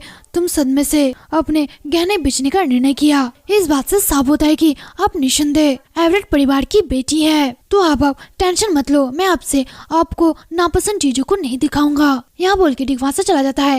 लिली मनी मन बोलती है कि क्या आप मुझसे यहाँ नहीं पूछोगी कि मैं डरी हुई थी। एक गुस्से वाले आदमी ने लगभग मेरा गला घोट ही दिया था। शायद तुम्हें इससे बहुत ज्यादा खुशी होती कि मेरा गला किसी ने घोट कर मार दिया होता। आप बिना उंगली उठाए मुझसे आराम से छुटकारा पा सकते थे। उसके बाद शिफ्ट होता है, दिखाया जाता है कि लिली अपने बिस्तर पर सोई होती है। लिली मनी मन बोलती है कि अरे नहीं, मुझे नींद नहीं आ रही, शायद मुझे टहलने जाना चाहिए। मैं चार्लोट को जगाना नहीं चाहती, वो अभी सोई होगी। उसके थोड़ी देर बाद लिली एक पेड़ के नीचे जाती है और उस पेड़ को गौर से देखने लगती है। तभी लिली की नजर सामने दूसरे पेड़ पर जाती है जहाँ पर ड्यूक खड़ा होता है। लिली मनी मन बोलती है कि थियोडोर वहाँ इस टाइम यहाँ पर आखिरकार क्या कर रहा है? एक मिनट, अगर वहाँ यही है तो उसने अभी क्या कहा भाई? और एक मिनट, क्या वहाँ? तभी लिली झाड़ियों के पीछे छुपने लगती है। ड्यूक पीछे की तरफ मुड़ता है और बोलता है कि आप यहाँ पर क्या कर रहे हैं? फिर लिली झिझकते हुए बोलती है कि वो मैं। तभी ड्यूक लिली के पास आता है और बोलता है कि मैंने आपसे पूछा आप यहाँ पर क्या कर रहे हो? उसके बाद लिली बोलती है कि मैं तो बस यहाँ पर टहलने के लिए आई थी। फिर ड्यूक बोलता है कि इस टाइम मुझे क्या लगता है कि आप टहल रहे थे या फिर मुझे रोते हुए देख रहे थे। फिर लिली बोलती है कि वो मैं यहाँ पर जासूसी नहीं कर रही थी। तभी ड्यूक लिली को अपनी तरफ खींचता है और लिली का हाथ पकड़ते हुए बोलता है कि महल के आसपास झांकना और घूमते रहना यह अच्छी बात नहीं है। आपको अपना टाइम अच्छा बनाने के लिए यहाँ पर कुछ भी नहीं मिलेगा। फिर लिली बोलती है कि मैं ऐसा कहना नहीं चाहती थी। उसके बाद ड्यूक बोलता है कि तो आप मुझे यहाँ कह रहे कि आप सचमुच इस टाइम यहाँ पर टहलने के लिए आए थे और अपने नौकरानी के बिना क्या आप यहाँ मानते हैं कि मैं आपकी इस बात पर यकीन करूंगा? फिर लिली बोलती है कि तो आप इस बारे में क्या सोचते हैं? उसके बाद ड्यूक आगे बढ़ने लगता है और बोलता है कि मेरे साथ आओ, और फिर लिली का हाथ पकड़ के आगे की तरफ खींचता है। वे लोग महल के अंदर जाते हैं और लिली बोलती है कि वो रुको। लिली मनी मन बोलती है कि वहाँ बहुत ज्यादा तेज चल रहा है। उसके बाद ड्यूक बोलता है कि अंदर आओ और इतनी देर रात तक अकेले मत घूमो। फिर लिली मनी मन बोलती है कि क्या अभी वहाँ मेरे बारे में टेंशन ले रहा था? फिर लिली अपने कमरे के सामने जाती है और दरवाजा खोलते टाइम मनी मन बोलती है कि क्या थियोडोर यहाँ पागलपन लगता है, लेकिन मैं। फिर लिली बोलती है कि आपकी रात अच्छी बीते। यहाँ बोल के लिली अपने कमरे के अंदर चली जाती है और मनी मन बोलती है कि मैं आपसे थोड़ी देर और बात करना चाहती थी। उसके बाद सीन शिफ्ट होता है और हमें दिखाया जाता है कि सुबह हो चुकी है। लिली पीछे की बातों को याद करते हुए मनी मन बोलती है कि ऐसा इसलिए क्यों हुआ, मैंने आखिरकार उसे ऐसे क्यों देखा? तभी वहाँ पर चार्लेट आती है और बोलती है कि मैम क्या आप पहले खाना चाहोगे या फिर हाथ पैर धो लेना चाहोगे? फिर लिली बोलती है कि वो मैं पहले अपना चेहरा धोना चाहती हूँ और फिर मैं खाने में बस फ्रूट ही खाऊंगी। फिर चार्लेट बोलती है कि तो फिर ठीक है, प्लीज थोड़ी देर वेट कीजिए। उसके बाद सीन शिफ्ट होता है और चार्लेट लिली के लिए फ्रूट्स काट के ले आती है। लेकिन लिली थोड़ा सा ही खाना खाती है। चार्लोट गुस्सा होते हुए बोलती है कि माय लॉर्ड प्लीज मुझसे वादा करो कि आप दोपहर के टाइम ज्यादा खाना खाओगे। तुमने फिर से इसमें खाना छोड़ दिया। उसके बाद लिली बोलती है कि हाँ मैं जरूर करूंगी। वैसे चार्लोट क्या आप व्यापारी को दोपहर से पहले यहाँ पर आने के लिए कह सकते हो, मुझे उनसे कुछ खरीदना है। फिर चार्लोट बोलती है कि हाँ बिल्कुल। फिर लिली मनी मन बोलती है कि मैंने नए ज्वेलरीज खरीदने के बारे में अपनी इच्छा के बारे में झूठ बोला था, इसलिए मुझे वैसा ही बिहेव करना चाहिए। क्या यहाँ सर्वेंट, क्या इसका नाम जैन था, वहाँ दूसरे नौकरानी की तुलना में बहुत ज्यादा उदास रहती है, इसलिए उसके साथ कुछ भी बिहेव करना यहाँ आसान होगा। हालांकि मुझे ऐसा लगता है कि वह मुझे नापसंद करती है। उसके बाद इन चिपटोतारे में दिखाया जाता है कि वहाँ व्यापारी आ चुका है और लिली गहने चुनने लगती है। लिली उठती है और बोलती है कि मुझे आज पता चला कि आप लोगों की पसंद बेकार है। फिर लिली मनी मन बोलती है कि मैंने तुम्हारी चुप्पी की कीमत चुकाई थी, लेकिन तुमने आगे बढ़कर सबको सब कुछ बता दिया। शायद उन्होंने कभी भी इस बात को सीक्रेट रखने का इरादा नहीं रखा था। कोई व्यक्ति उसे देखकर समझ जाएगा कि वहाँ कठपुतली है, लेकिन मेरे पास जवाबी कार्रवाई करने का कोई भी तरीका नहीं है। फिर लिली बोलती है कि आपने कहा था कि अगला टुकड़ा आखिरी होता है, तो चलिए देखते हैं। फिर वहाँ आदमी बोलता है कि जी योर हाइनेस। फिर वहाँ आदमी लिली को एक नेकलेस दिखाता है। फिर लिली मनी मन बोलती है कि यहाँ पेरियोड हरे सेब के रंग का, मुझे यकीन नहीं हो रहा है कि यहाँ मेरे लिए बिल्कुल ठीक रहेगा, लेकिन फिर लिली बोलती है कि मुझे यह भी पसंद नहीं है। तभी वहाँ पर ड्यूक आता है और बोलता है कि तो फिर मैं नेकलेस खरीदूंगा। लिली ड्यूक को देख के बहुत ही ज्यादा चौंकती है और हैरान होती है। वह आदमी ड्यूक को देख के बहुत ज्यादा चौंकता है और बोलता है कि तो ड्यूक, आपसे मिलना मेरे लिए बहुत ही ज्यादा सम्मान की बात है। उसके बाद ड्यूक बोलता है कि यह नेकलेस छोड़ दो और मुख्य अधिकारी आपके पैसे का प्रबंध कर देंगे। फिर वह आदमी वहाँ से जाते हुए बोलता है कि जी हाँ थैंक यू, आर ग्रेट। तो फिर मैं विदा लेता हूँ। फिर ड्यूक बोलता है कि तो फिर लेडी एवरेट, क्या आपको सचमुच यहाँ नेकलेस पसंद नहीं आया? फिर भी इसे पहनिए, यहाँ मेरी विनम्र आत्मा की ओर से आपके लिए एक छोटा सा गिफ्ट है। फिर ड्यूक उस नेकलेस को अपने हाथ में लेता है और बोलता है कि मैं नहीं चाहता कि तुम मुझ पर हाउस एवरेट की महान बेटी को नीची नजर से देखे और आरोप लगाए। फिर लिली मनी मन बोलती है कि यहाँ समझ में आता है कि यहाँ देखते हुए कि वहाँ कैसे सोचता है मैं ड्यूक एवरेट की बेटी हूँ, लेकिन अगर उसे पता चले कि मैं एक नाजायज संतान हूँ और मेरे शरीर में एवरेट का बिल्कुल भी खून नहीं है, तो वहाँ मुझे कैसे इम्प्रेशन देगा। और इसके अलावा मैं तो किसी कुलीन परिवार से भी नहीं हूँ, क्या वहाँ मुझसे और भी ज्यादा नफरत करेगा। फिर ड्यूक बोलता है कि एक मिनट अपने बालों को ऊपर करो।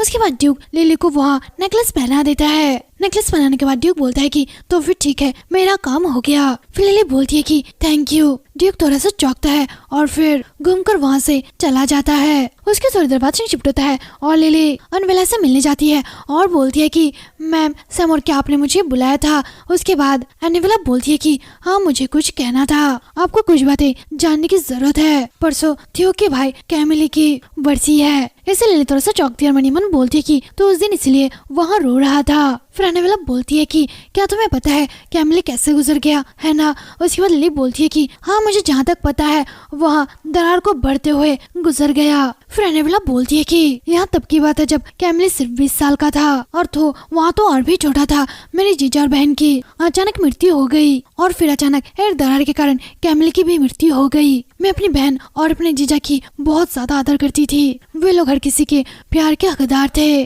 फिर भी वे दोनों आखिरकार इतनी कम उम्र में कैसे मर सकते हैं? अभी भी बहुत कुछ है जो मुझे अभी तक समझ में नहीं आया, जिसमें कैमिली की मौत भी शामिल है। फिर लिली मनी मन बोलती है कि उनका जरूर हाउस एल्बर्ट पर शक है, उन्हें लगता है कि मेरे घराने से और उनकी मृत्यु से कोई संबंध जरूर है। इसका मतलब यह है कि एवरेट फैमिली लंबे टाइम तक दरारों की हेरफेर करने में सक्षम रही। मैंने कभी भी नहीं सुना कि कोई ऐसा कुछ करने में सक्षम हो सकता है, लेकिन डैड ने शायद कोई ना कोई रास्ता खोज निकाला। फिर अनवेला बोलती है कि कैमिली वहाँ सचमुच बहुत ही अच्छा बच्चा था, वहाँ बहुत ज्यादा दयालु था और वहाँ सबसे बहुत ज्यादा प्यार करता था। जब कैमिली का निधन हुआ तब थियो ने अपना होश खो बैठा और जब जब कैमिली की बरसी आती है तब थियो थोड़ा सा अलग व्यक्ति बन जाता है। हम परसों कैमिली के लिए एक सेवा का आयोजन कर रहे हैं। नॉर्मली तुम इस घर की मालकिन हो, तो इस नाते तुम बजट कार्यक्रम और उपस्थिति लोगों की शिक्षा की प्रभारी रहोगी, लेकिन आपको इस महल में आए हुए ज्यादा टाइम नहीं हुआ, इसलिए सब कुछ मैं संभाल लूंगी। हम इस इम्पोर्टेंट इवेंट में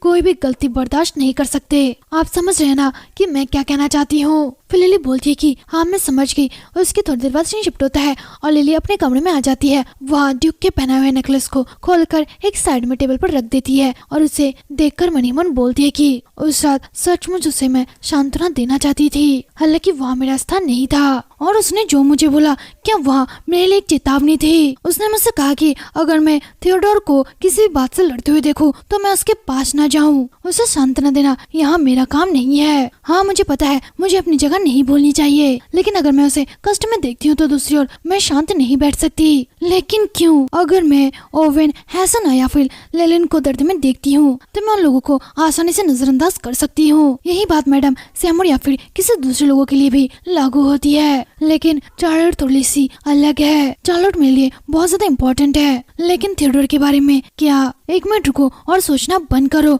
और फिर लिली उस नेकलेस को उठाते मन ही मन बोलती है कि या तो मुझे जहर दे दिया जाए, मुझे कुछ भी महसूस नहीं होना चाहिए कि आखिरकार क्या हो रहा है, लेकिन मेरे साथ ऐसा क्यों हो रहा है। चलो उन्हें बंद कर दे, मैं उन्हें बंद कर दूंगी ताकि वे भाग ना सके। तो फिर मैं थियोडोर को और कभी भी सांत्वना नहीं देना चाहूंगी। मेरी कल्पना है कि मेरे अंदर एक छोटा सा बक्सा है, मुझे इस बक्से के अंदर सारी चीजें रख देना चाहिए जिससे मुझे डर लगता है। ये जो फीलिंग्स है ये मेरी नहीं है, ऐसा नहीं हो सकता। अगर इन फीलिंग्स को कोई नाम मिल जाए तो ये फीलिंग्स मुझसे बातें करने लगेगी और मैं और भी ज्यादा दुख में पहुंच जाऊंगी। उसके बाद सीन शिफ्ट होता है और हमें दिखाया जाता है कि कैमिल की बरसी आ चुकी है। उस दिन बहुत ज्यादा बारिश हो रही थी और सभी लोग बारिश में खड़े रहते हैं। सभी लोग बोलते हैं कि बेचारा कैमिली, स्वर्ग को बहुत ज्यादा क्रूर है। कैमिली और थियोर को एक साथ अच्छे से और खुशी से रहना चाहिए था, लेकिन इसकी वजह वे लोग दूर हो गए। वहाँ दुष्ट। तभी कोई बोलता है कि चुप रहो, वहाँ तुम्हारी बातें सुन लेगी। तभी लिली के पास ड्यूक आता है और बोलते हैं कि तुम्हें इस बारिश से बचने के लिए कहीं पर रहना चाहिए, तुम यहाँ पर आखिरकार क्यों खड़ी हो। ड्यूक अपने साथ एक छाता ले आता है। लिली उसे देख के थोड़ा सा चौंकती है और फिर ड्यूक बोलता है कि यहाँ छाता ले लो। उसके बाद लिली बोलती है कि ओ ठीक है। उसके बाद ड्यूक और लिली दोनों महल के अंदर आते हैं। तभी उनके सामने कोई आती है। ओ हेलो, इसे बीते तो अरसा हो गया। मैं एडेलिन एलिम्बियस हूँ, हम आपसे पहले कभी भी नहीं मिले है ना। लिली बोलती है कि आप जरूर ड्यूक एवलिन्स की बेटी होगी है ना, मैंने आपके बारे में बहुत कुछ सुना है, आपसे मिलकर खुशी हुई। उसके बाद एडेलिन धीरे धीरे ड्यूक के पास जाती है और बोलती है कि थियो और मैं बचपन के दोस्त हैं, हम इतने ज्यादा करीब है कि हम दोनों आपस में कोई भी सीक्रेट नहीं रखते। क्या तुम इस बात से सहमत नहीं हो? तो लिली मनी मन बोलती है कि एवलिन एक टाइम था जब उसके और थियोडोर के बीच में शादी की बातचीत चल रही थी, लेकिन उसका कहना है कि ड्यूक एवलिन्स की कड़ी मनाही के कारण उन लोगों को शादी करने में सफलता नहीं मिली। उसके बाद लिली मनी मन बोलती है कि एक बार मैं थियो को तलाक दे दूं तो वहाँ उससे शादी कर सकती है। मान लीजिए ड्यूक एलिम्बियस इसकी अनुमति दे देता है तो ये लोग जल्दी ही शादी कर लेंगे। उसके बाद एडेलिन बोलती है कि ओह आप थोड़े से पीले लग रहे हैं, क्या आप ठीक नहीं है? क्या आपकी तबीयत खराब है? फिर लिली गौर से ड्यूक और उसकी तरफ देखने लगती है और मनी मन बोलती है कि अभी अभी मेरे मन में क्या विचार आया था। फिर लिली वहाँ से जाने लगती है। तभी एडेलिन बोलती है कि अरे सचमुच तुम बहुत ज्यादा बीमार लग रही हो, तुम्हारे चेहरे का सारा रंग उड़ गया। फिर लिली बोलती है कि मैं ठीक हूँ, प्लीज आप लोग बातें करिए, मैं अभी अपने रास्ते पर चलती हूँ। फिर लिली वहाँ से चली जाती है और ड्यूक ध्यान से लिली की तरफ देखने लगता है। उसके बाद सीन शिफ्ट होता है और हमें दिखाया जाता है कि लिली अकेली बैठी रहती है और चाय पीते हुए मनी मन बोलती है कि इसके बारे में अगर मैं सोचूं तो क्या मैंने एडेलिन की जगह चुरा ली? क्या मैंने सचमुच ऐसा किया? मैं थियोडोर को सांत्वना दे सकती थी। ऐसे कई तरीके हैं जो मैं कभी भी कुछ भी नहीं कर सकती। नहीं चुप रहो, मुझे यहाँ सब नहीं सोचना, यहाँ बस बकवास है। तभी वहाँ पर चार्लोट आती है और बोलती है कि मैम क्या आज रात आप जल्दी सोना चाहोगे? आपको नींद जल्दी आ जाए इसलिए मैं कुछ सुगंधित अगरबत्ती लेके आई हूँ, आप इस बारे में क्या सोचते हैं? फिर लिली बोलती है कि हाँ यहाँ ठीक है, प्लीज उन अगरबत्तियों को जला लीजिए। फिर चार्लोट बोलती है कि हाँ जरूर। फिर लिली अपने बेड पे सो जाती है और चार्लोट स्माइल करते हुए वहाँ से जाने लगती है। तभी लिली बोलती है कि थैंक यू चार्लोट। फिर चार्लोट स्माइल करते हुए बोलती है कि हाँ इससे मुझे खुशी मिली है, प्लीज मैम अच्छे से सोइएगा। यहाँ बोल के चार्लोट वहाँ से चली जाती है और लिली खिड़की की तरफ देखने लगती है। थोड़ी देर बाद लिली उठती है और अपने ड्रॉर से कुछ गोलियां निकालती है और उन्हें खाती है। और फिर सीन शिफ्ट होता है, में दिखाया जाता है कि लिली किसी अंधेरी जगह पर है। लिली मनी मन बोलती है कि एक और सपना, इस बार आखिरकार क्या होगा? अगर यहाँ ओवेन हैसन या फिर लेने से संबंधित है तो यहाँ एक बेकार सपना है, मैं इस सपने को खत्म कर दूंगी। तभी कोई बोलता है कि लिली पीछे देखिए चौंकती है और ड्यूक लिली के पास आता है और लिली के बालों को पकड़ते हुए उसके फेस को जैसे ही पकड़ने वाला होता है लिली ड्यूक को पीछे छटक देती है और ड्यूक से दूर चली जाती है और बोलती है कि अब तुम मेरे और करीब मत आओ। फिर ड्यूक बोलता है कि पर क्यों लिली? फिर लिली मनी मन बोलती है कि आखिरकार मैं उसका सपना क्यों देख रही हूँ। उठो उठो, जल्दी से उठो। उसके बाद सीन पर में आता है और लिली झट से उठती है। लिली की आंखों से आंसू आने लगते हैं और मनी मन बोलती है कि शांत हो जाओ, थोड़ी देर में सब ठीक हो जाएगा। उसके बाद लिली चाय निकाल के चाय पीने लगती है। मनी मन बोलती है कि यहाँ सिर्फ एक सपना था, इसका कोई भी मतलब नहीं है। तभी लिली को किसी की आहट की आवाज सुनाई देती है। लिली बहुत ज्यादा चौंकती है और पीछे मुड़ के देखती है। ड्यूक लिली के कमरे में आता है। लिली बोलती है कि क्या थियोडोर? फिर लिली मनी मन बोलती है कि वहाँ बहुत ज्यादा नशे में लग रहा है। फिर लिली बोलती है कि ड्यूक, मुझे लगता है कि आपने गलत कमरा चुन लिया है यहाँ। फिर ड्यूक बोलता है कि लिली, तभी ड्यूक के पैर लड़खड़ाने लगते हैं और लिली जाके ड्यूक को पकड़ लेती है और बोलती है कि प्लीज खड़े हो जाइए, मैं आपको बैठाने में हेल्प करूंगी। फिर लिली ड्यूक को बेड पर बिठा देती है और मनी मन बोलती है कि क्या मुझे किसी सर्वेंट को बुलाना चाहिए या फिर चार्लोट? फिर ड्यूक बोलता है कि हाँ, मैं शायद पागल हो गया हूँ, मैं एक गलत कमरे में चला आया। उसके बाद लिली ड्यूक की तरफ देखती है और ड्यूक के फेस को पकड़ती है और मनी मन बोलती है कि मुझे रुकना चाहिए, लेकिन मुझे पता नहीं किसी अजीब कारण की वजह से तुम्हें देखकर मुझे रोना आ रहा है। मेरा दिल बहुत ज्यादा दुख में है और बहुत ही जोर जोर से धड़क रहा है। मैं चाहती हूँ कि यहाँ पूरी तरह से बंद हो जाए। उस टाइम जब मैंने तुम्हें एवलेट हाउस में देखा था, मुझे तब से यहाँ डूबता हुआ भय महसूस हुआ। मुझे तब से पता था कि मेरा दिल टूट जाएगा और मैं फिर से दुखी हो जाऊंगी। मुझे तुमसे कुछ भी उम्मीद नहीं करनी चाहिए और मैं तुमको कोई भी चीज देने की स्थिति में नहीं हूँ, इसलिए मुझे मेरी फीलिंग्स को दफनाना होगा। फिर लिली ड्यूक की तरफ देख के बोलती है कि आप? फिर लिली मनी मन बोलती है कि जब कोई व्यक्ति आपके लिए विशेष महसूस करने लगता है तब तो वो आपके ऊपर बोझ बन जाता है।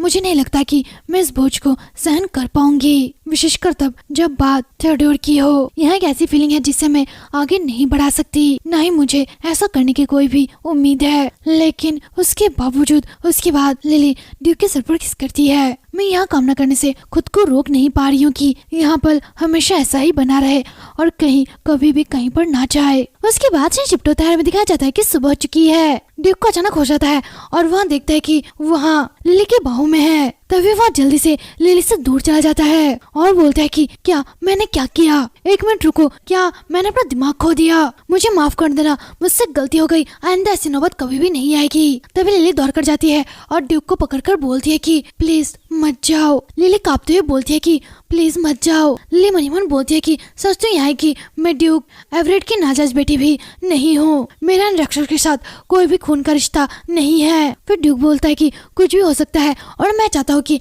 ऐसी चीजें ना हो जैसा आप ना चाहती हो। और फिर ड्यूक लिली को झटक देता है और बोलता है कि यह सब तुम्हारी प्लानिंग है। यह सुन के लिली बहुत ज्यादा चौंकती है और बोलती है कि क्या? उसके बाद ड्यूक बोलता है कि यहाँ एक सीक्रेट होगा जिसे आपने हमारी पहली मुलाकात से पहले ही उजागर कर दिया था, इसलिए यहाँ सचमुच शर्म की बात होगी कि मेरे साथ यहाँ काम नहीं करेगा। लिली चौंककर बोलती है कि क्या? उसके बाद ड्यूक बोलता है कि ऐसा दिखावा मत करो कि तुम्हें कुछ भी नहीं पता। तुम्हारे डैड और तुम्हारे भाइयों ने मुझे बहकाने के लिए कहा था, है ना? कि इसलिए उस दिन तुम मेरा ध्यान आकर्षित करने के लिए उस बगीचे में नहीं आई थी। लिली यहाँ सुन के बहुत ही ज्यादा चौंकती है और बोलती है कि वो उस टाइम। फिर ड्यूक बोलता है कि तुम ऐसे बहाने क्यों बना रही हो, यहाँ तो शुरू से ही तुम्हारी प्लानिंग थी, है ना? फिर लिली रोते हुए चिल्लाकर बोलती है कि ऐसा नहीं है, मैं ऐसी नहीं हूँ। फिर ड्यूक ध्यान से लिली की तरफ देखता है और फिर हंसते हुए बोलता है कि मुझे धोखा देने की कोशिश मत करो, मैं पहले से ही जानता हूँ कि यहाँ सिर्फ एक नाटक है और कुछ नहीं। मुझे यहाँ बताओ कि उस आदमी को जाने में कैसा लगता है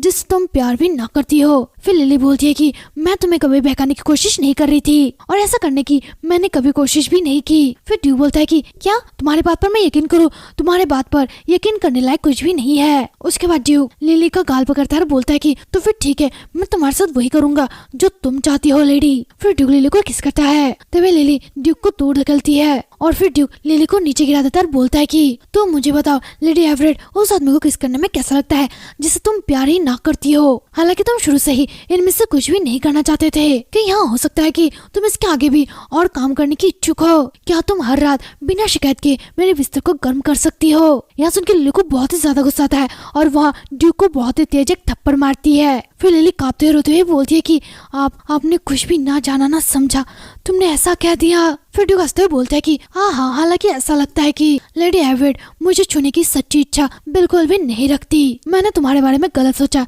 इसके लिए मैं तुमसे माफी मांगता हूँ। उसके बाद ड्यूक वहाँ से चला जाता है। लिली बहुत ज्यादा परेशान होकर खड़ी रहती है और इसके आंखों से बहुत ही ज्यादा आंसू निकलने लगते हैं। फिर लिली मनी मन बोलती है कि काश मैं अपने डैड की तरह एक राक्षस होती, एक राक्षस जो कभी भी किसी से प्यार नहीं कर सकती। मैं ही क्यों हर बार मैं ही, यहाँ तक कि थियोडोर का भी मेरे प्रति रवैया बहुत ही ज्यादा खराब हो चुका है और वहाँ पहले से भी ज्यादा मुझे दूर धकेल रहा है। मैं जब भी उसके पास जाती हूँ वहाँ बोलता है कि मैं अभी बिजी हूँ। फिर लिली बोलती है कि बस मुझे थोड़ा सा टाइम चाहिए, मुझे कुछ कहना है। फिर ड्यूक बोलता है कि मैंने अभी भी कहा ना कि मैं बिजी हूँ। फिर लिली बोलती है कि बस थोड़ी देर के लिए मेरी बात सुन लो। फिर ड्यूक बोलता है कि क्या बात है, तुम मेरा समय बर्बाद मत करो, तुम्हें पूरा कहने की जरूरत नहीं है, बस शॉर्ट में बोलो तुम्हें क्या कहना है। फिर लिली बोलती है कि मैं अपने डैड और भाइयों से अलग हूँ, मैं यहाँ शादी नहीं करना चाहती थी, इसलिए मैंने ब्लेटेनो परिवार को दुख पहुंचाने के लिए शादी पूरी नहीं की, बल्कि मेरे डैड के दबाव के कारण मुझे सहमति देनी पड़ी। मैं आपकी और आपकी फैमिली की मदद करना चाहती हूँ। फिर ड्यूक अपना मुंह घुमाता है और बोलता है कि मैं सोच रहा था कि आप क्या कहोगे, अगर तुम इसी तरह मुझे धोखा देती रहोगी तो मुझे तुम्हारे ऊपर यकीन करना और ज्यादा कठिन होगा लेडी। हालांकि आपके चेहरे के भाव को देखकर इसे एक्सेप्ट करना थोड़ा अलग है। फिर लिली मनी मन बोलती है कि उस टाइम थियोर अक्सर उन एरिया के दरारों को भरने के लिए मोर्चे पर जा रहे थे और वो आमतौर पर 3 दिन के लिए जाते थे, लेकिन अब वो 2 महीने के लिए चला गया था क्योंकि वहाँ बहुत ज्यादा बिजी था, इसलिए मुझे उससे बात करना बहुत ज्यादा मुश्किल हो रहा था। उसी समय भगाने के लिए 2 विचार धीरे धीरे मेरे दिल में जड़ें जमाने लगे। उसके परिणाम से मुझे सभी पारिवारिक कार्यक्रमों से बाहर रखा गया और नॉर्मल से नॉर्मल मामलों में भी मुझे ज्यादा हस्तक्षेप नहीं करना पड़ा। और लेडी सोमेर ने जानबूझकर प्रोग्राम में होने वाले मेरे प्रति जो भी व्यवहार होता उन्हें जानबूझकर नजरअंदाज कर देती, लेकिन मुझे इससे कुछ भी दुख नहीं हुआ क्योंकि एकमात्र व्यक्ति जो मुझे चोट पहुंचा सकता था वह हमेशा से ही थियोडोर था। ड्यूक राजनीति में पार्टी के बारे में उसने मुझसे बोला कि आपको सचमुच मेरे साथ चलने की कोई भी जरूरत नहीं है, आप चाहो तो आप अकेले जा सकते हो। फिर लिली बोलती है कि मैं ग्रीन हाउस के बगीचे की अच्छी देखभाल करके यहाँ के क्षेत्र के निवासियों के लिए दवाइयाँ और जड़ी बूटियाँ उगाना चाहती हूँ। उसके बाद ड्यूक बोलता है कि कोई भी बेकार के काम मत करो, आप डचेस ब्लेटेनो नहीं बल्कि आप लिली एवरेट है। फिर लिली बोलती है कि थियो नहीं ड्यूक प्लीज मेरी मदद करो, आपको बस इतना करना है कि जब आप कॉन्ट्रैक्ट को खत्म करें तो प्लीज मेरे साथ बने। फिर ड्यूक बोलता है कि यहाँ फिर से तुम्हारी कैसी चाल है, मेरा हाथ छोड़ो और मुझे जाने दो, मुझे लगता है कि तुम्हारे भाई आकर तुम्हें ले जा सकते हैं, इसलिए चुपचाप रहो। फिर लिली मनी मन बोलती है कि इसके बाद मुझे इसका एहसास हुआ थियोडोर ब्लेटेनो किसी भी स्थिति में मेरी रक्षा नहीं करेगा। उसी बीच ओवेन लिली से मिलने आता है और बोलता है कि लिली क्या तुम भूल गई कि तुम कौन हो? लिली एवरेट मैंने तुम्हें बचाया, तुम मरते दम तक बस मेरी रहोगी। फिर लिली मनी मन बोलती है कि लिली एवरेट यहाँ किसी सामान जैसा लगता है। मुझे यहाँ बात सुन के आश्चर्य लगता है कि कई लोग थे जो मुझे खरीदना चाहते थे। ऐसा लग रहा था कि हर कोई ड्यूक ब्लेटेनो और मेरे तलाक का बेसब्री से इंतजार कर रहा है। अब ओवेन ने भी यहाँ संकेत दे दिया कि वहाँ मुझे अपनी दूसरी पत्नी या फिर उपपत्नी बनाना चाहता है, तो उसके केवल दूसरे व्यक्ति की संपत्ति और शक्ति का लोपा। मुझे नहीं पता था कि ऐसे बहुत से लोग हैं जिसे क्रैब पहनने से कोई भी दिक्कत नहीं होगी। शायद वे लोग बस मेरा शरीर चाहते हैं, मेरा दिल नहीं। मुझे बस सभी लोग एक गुड़िया मानते थे जो शांत और सुंदर है। अपने परिवार और अपनी जमीन की रक्षा के लिए डेवोन को मुझसे शादी करनी पड़ी, ऐसी शादी जो हम दोनों ही नहीं चाहते थे। लेकिन मेरा दुर्भाग्य यहीं पर नहीं रुका, मेरा दिल किसी ऐसे आदमी पर आकर रुका जो मेरे परिवार से ही नहीं बल्कि मुझसे किसी भी चीज से ज्यादा नफरत करता था। मुझे उससे खाली में ही आशाएं थी और यही मेरा असली एग्जाम था और मैं उस कठिन परीक्षा के लिए सब कुछ छोड़ देने की कोशिश करूंगी। उसके बाद सीन शिफ्ट होता है और हमें 1 साल और 6 महीने बाद का दिन दिखाया जाता है। लिली खड़ी होकर खिड़की से बाहर देख रही होती है, तभी कोई बोलता है कि यू आर हाइनेस। उसके बाद लिली ड्यूक से मिले जाती है।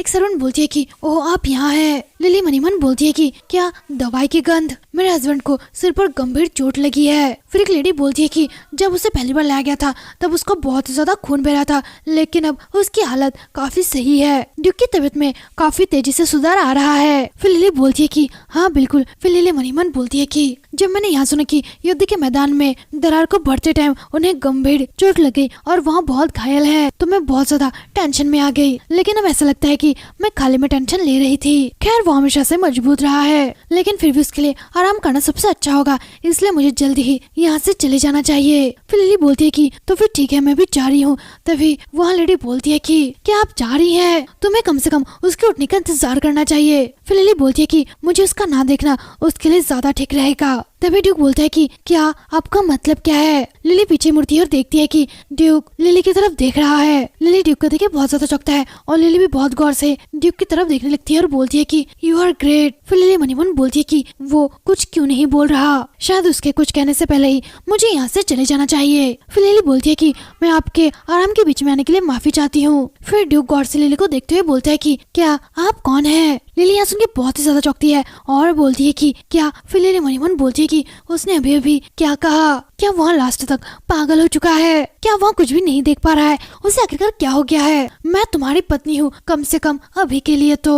उसके बाद वहाँ डॉक्टर बोलती है कि यू आर ग्रेट, क्या आपकी याद नहीं है, यहाँ आपकी वाइफ है। फिर ड्यूक बोलता है कि क्या वाइफ, क्या मेरी शादी हो चुकी है। फिर वहाँ डॉक्टर बोलती है कि क्या सचमुच आपको याद नहीं है, आपकी शादी को 1 साल से भी ज्यादा हो चुका है। फिर ड्यूक बोलता है कि आपने मुझे पहले क्यों नहीं बताया। लिली यहाँ सब सुन के बहुत ही ज्यादा चौंकी होती है और ड्यूक अपने सर को पकड़ के मनी मन बोलता है कि क्या मुझे कुछ भी याद क्यों नहीं है। फिर डॉक्टर अपने सर पर हाथ लगाते हुए बोलता है कि हे भगवान, ऐसा लगता है कि ड्यूक उसने अपनी याददाश्त खो दी। फिर लिली बोलती है कि क्या। फिर डॉक्टर बोलता है कि सौभाग्य से उसे हर एक बात याद है, लेकिन जब बात आपकी आती है ऐसा लगता है कि वह आपकी याद को पूरी तरह से भूल चुका है। हमें थोड़ा सा वेट करना होगा और देखना होगा कि क्या उसे तुम्हारी यादें याद आती है। उसके बाद डॉक्टर ड्यूक के पास जाने का इशारा करती है और फिर लिली मनी मन बोलती है कि तो क्या वहाँ सोचती है कि अगर हम लोग बातचीत करें तो उसकी याददाश्त वापस आ सकती है। क्या होगा अगर वह मुझे भूलना चाहता है, क्योंकि वह मुझसे बहुत ज्यादा नफरत करता है। फिर ड्यूक बोलता है कि क्या आप मेरे पास आ सकते हो प्लीज। उसके बाद लिली ड्यूक के पास जाती है और फिर ड्यूक लिली का हाथ पकड़ता है और बोलता है कि क्या मैं आपसे आपका नाम पूछ सकता हूँ। फिर लिली बोलती है कि लिली। उसके बाद ड्यूक बोलता है कि लिली, यहाँ कितना ज्यादा प्यारा नाम है। फिर लिली बोलती है कि लिली एवरेट। यहाँ सुन के ड्यूक बहुत ही ज्यादा चौंकता है। उसके बाद लिली बोलती है कि शादी से पहले मेरा यही नाम था। फिर ड्यूक बोलता है कि क्या एवरेट, सफेद बाल, पैरोट रंग की आंखें। फिर लिली बोलती है कि क्या तुम्हें सचमुच कुछ भी याद नहीं है। फिर ड्यूक बोलता है कि नहीं, कुछ भी नहीं। उसके बाद लिली बोलती है कि तो आप किसी दूसरे माध्यम से मुझे जान सकते हैं, इससे आपको अंदाजा हो जाएगा कि मेरे साथ कैसा बिहेव करना है। तभी ड्यूक लिली का हाथ पकड़ते हुए बोलता है कि 1 मिनट रुको। उसके बाद लिली बोलता है कि नहीं, मुझे जाना है, मुझे जाने दो। तभी ड्यूक लिली को खींचता है और बोलता है कि मत जाओ, मेरे पास रहो। क्या आपके साथ किसी प्रकार का अन्याय हुआ? क्या आप मुझे बता सकते हैं कि यहाँ सब कुछ आखिरकार कैसे हुआ? हमने लास्ट तक शादी कर ली, क्या यहाँ पूछना बहुत बड़ी बात है? फिर लिली गुस्से से बोलती है कि हाँ, किसी और से जाके पूछो, मुझे भी इससे शर्म आती है, मैं खुद को समझना नहीं चाहती, तो प्लीज प्लीज मुझे जाने दो। और उसके बाद ड्यूक लिली का हाथ छोड़ देता है और लिली वहाँ से बहुत जल्दी ही चली जाती है। और फिर ड्यूक मनी मन बोलता है कि लिली। उसके बाद सीन शिफ्ट होता है और हमें दिखाया जाता है कि ड्यूक एक बुक पढ़ रहा होता है और फिर एक सर्वेंट बोलती है कि मुझे माफ करना मैम, लेकिन मिस डचेस आपसे मिलना नहीं चाहती। वहाँ चार्लोट होती है। उसके बाद ड्यूक अपनी किताब को बंद करता है और फिर चार्लोट की तरफ देखते हुए मनी मन बोलता है कि उसने मुझसे कहा था कि आपने हाउस ब्लेटिनो की डचेस से शादी की। यहाँ एवरेट परिवार के साथ बस एक बिजनेस था। 1.5 साल का टाइम छोटा भी है और बहुत ज्यादा लंबा भी। फिर ड्यूक मनी मन बोलता है कि मुझे धुंधला धुंधला याद आ रहा है कि 2 साल पहले एवरेट मेनहार में आखिरकार क्या हुआ था। मुझे यकीन है कि तब मैं किसी से मिला था, लेकिन मुझे याद नहीं आ रहा ऐसा क्यों हुआ कि उसकी यादें मेरे दिमाग से पूरी तरह से गायब हो गई। उसके बाद ड्यूक बोलता है कि आपने मुझसे कहा था कि आपका नाम चार्लोट है ना? फिर चार्लोट बोलती है कि हाँ। उसके बाद ड्यूक बोलता है कि तो ठीक है, मुझे अपने साथ ले चलो डचेस के रूम तक। यह सुन के चार्लोट बहुत ही ज्यादा चौंकती है और बोलती है कि जी हायरनेस, मैं आपको वहाँ तक ले चलूंगी। लिली के कमरे के सामने और एक सर्वेंट होती है, वहाँ बोलती है कि डचेस अभी भी चली गई है, उन्होंने कहा कि वह कुछ देर के लिए बाहर जा रही है। फिर ड्यूक बोलता है कि वह अकेली नहीं गई होगी, उसके साथ आखिरकार कौन गया है? फिर जैन बोलती है कि वो। फिर जैन चुप हो जाती है और कुछ भी नहीं बोलती। ड्यूक इससे थोड़ा सा चौंकता है और बोलता है कि क्या आप यहाँ कहना चाहती है कि उसके साथ कोई भी नहीं गया था, भले ही वहाँ डचेस ब्लेटिनो है? फिर जैन मनी मन बोलती है कि यहाँ कोई बड़ी बात नहीं है, सच कहा जाए तो अक्सर ऐसा ही होता है, वह अक्सर अकेले ही बाहर जाती है और चार्लोट के अलावा उसके साथ कोई भी नहीं जाता। उसके बाद जैन बोलती है कि मुझे माफ कर देना। फिर ड्यूक बोलता है कि ठीक है, बाद में हम इसके बारे में बात करेंगे। फिर ड्यूक चार्लोट की तरफ देखता है और मनी मन बोलता है कि ऐसा लगता है कि यहाँ सर्वेंट कुछ ना कुछ जरूर जानती है। फिर ड्यूक बोलता है कि क्या आप जानते हो कि अभी डचेस कहाँ पर है? फिर चार्लोट बोलती है कि वो, मुझे डर है कि मैं इस बारे में नहीं जानती। उसके बाद ड्यूक बोलता है कि उसने कहा था कि तुम अक्सर उसके साथ बाहर जाते थे, है ना? लेकिन तुम्हें कैसे नहीं पता? उसके बाद चार्लोट बोलती है कि अक्सर वहाँ शहर के बाहर नदी के किनारे टहलने के लिए जाती थी, लेकिन सचमुच आज मुझे इसका ठिकाना नहीं पता। फिर ड्यूक मन ही मन बोलता है कि ऐसा लगता है कि डचेस के पास कुछ ना कुछ सीक्रेट जरूर है और वहाँ उसे छुपा रही है, और वो जो भी हो टाइम आने पर मैं उसका पता जरूर लगा लूंगा। उसके बाद ड्यूक लिली का कमरा खोलता है। इसके चार्लोस बहुत ही ज्यादा चौंकती है और मन ही मन बोलती है कि अरे नहीं, वहाँ डचेस की अनुमति के बिना उसके कमरे में जा रहा है। फिर ड्यूक कमरे को अच्छी तरह से देखने लगता है। चार्लोस बहुत ही ज्यादा घबराई हुई होती है।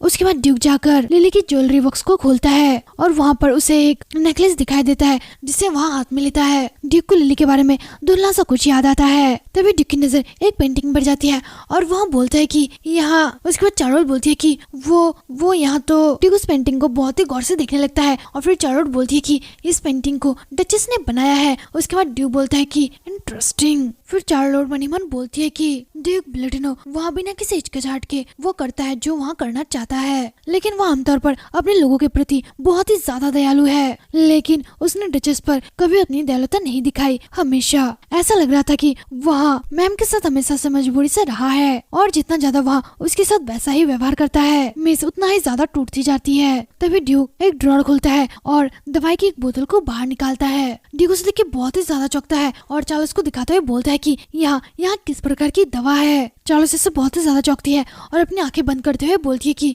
वहाँ दवा।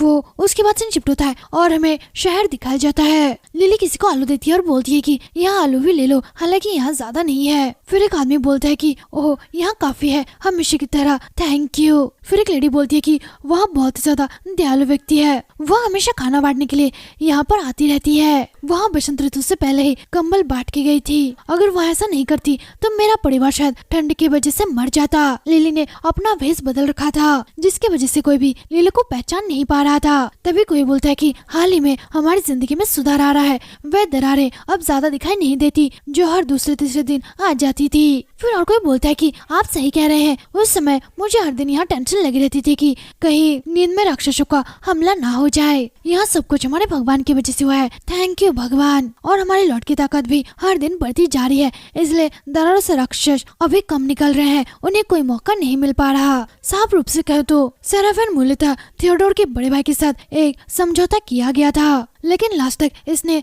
थियोडोर को अपना स्वामी एक्सेप्ट कर लिया, इसलिए थियोडोर की शक्ति धीरे धीरे अब आगे बढ़ने लगी। अब वह दरारों को अच्छे से संभाल लेता है। हाउस ब्लेटिनो को अब एडवर्ड परिवार की हेल्प की कोई भी जरूरत नहीं है और ब्लेटिनो परिवार अपनी शक्ति को फिर से प्राप्त करने की कोशिश कर रहा है। फिर लिली मनी मन बोलती है कि यहाँ एक अच्छी बात है, शायद वह मुझे जल्दी ही तलाक ले लेगा, चाहे उसके पास उसकी यादें हो या ना हो, वो किसी भी तरीके से बदल नहीं सकता। एक लेडी बोलती है कि ओह क्या आप जा रही हो मिस। उसके बाद लिली बोलती है कि हाँ मुझे शाम को कुछ काम है, जब मैं अगली बार आऊंगी तो सब लोगों के लिए फल ले आऊंगी। फिर दूसरी लेडी बोलती है कि ओह इसकी कोई जरूरत नहीं है, लेकिन हम आपकी सराहना करते हैं। उसके बाद लिली बोलती है कि नहीं मेरा मतलब यही है कि। तभी लिली को चिल्लाने की आवाज आती है। कोई बोलता है कि तुम्हारी हिम्मत कैसे हुई मेरे रास्ते में खड़े होने की, जल्दी से एक तरफ हटो। उसके बाद लिली मनी मन बोलती है कि एक मिनट, वहाँ आवाज, वहाँ हुसैन होता है और चिल्लाते हुए बोलता है कि क्या तुम सभी लोग बैरोनेस के कीड़े मकोड़े के अलावा कुछ नहीं हो, तुम लोग जानते भी हो कि मैं कौन हूँ। फिर लिली मनी मन बोलती है कि यहाँ हैसन है। हैसन आखिरकार यहाँ पर क्या कर रहा है? वह अक्सर आदमियों को बैरोनेस पर जासूसी करने के लिए लाता है, लेकिन उसने कभी भी ऐसा बिहेव नहीं किया। फिर हैसन चिल्लाकर बोलता है कि तुम लोग यहाँ पर खड़े हो के क्या देख रहे हो, क्या तुम सभी लोग मरना चाहते हो? तभी लिली एक आदमी से पूछती है कि वो यहाँ पर क्या हो रहा है। फिर वो आदमी बोलता है कि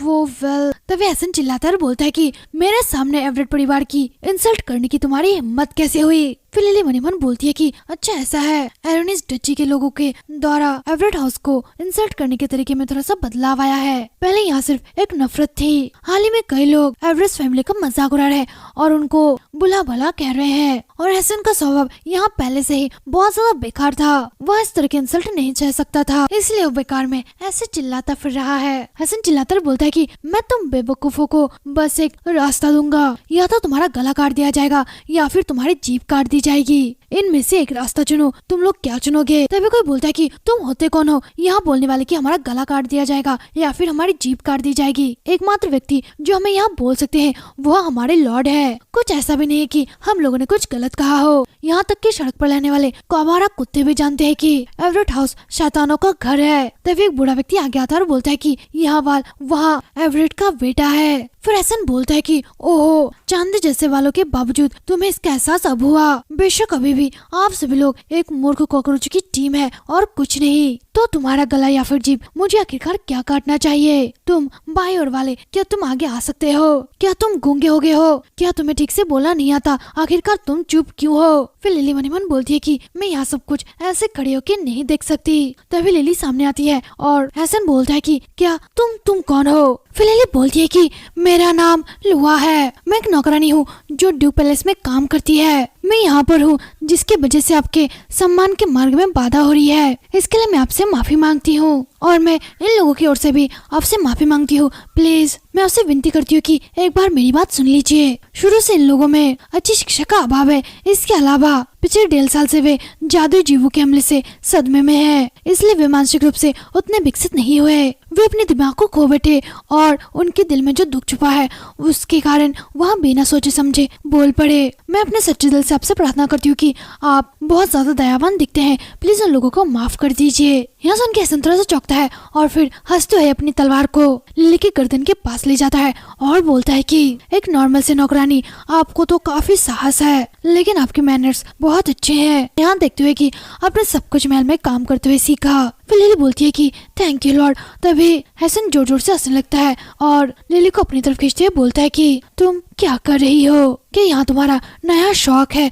उसके बाद लिली मन ही मन बोलती है कि रूप बदलने वाला उपकरण ठीक से काम करना चाहिए। उसके बाद हसन लिली को खींचते हुए एक तरफ ले जाता है और दीवार पर पटक देता है और बोलता है कि यहाँ बदसूरत कवच तुमने क्यों पहना है? जल्दी से अपना रूप बदलो। फिर लिली सांस छोड़ती है और अपना रूप बदल लेती है और अपने असली रूप में आ जाती है। फिर हसन बोलता है कि आखिरकार तुम नौकरानी बनकर क्यों घूम रही हो?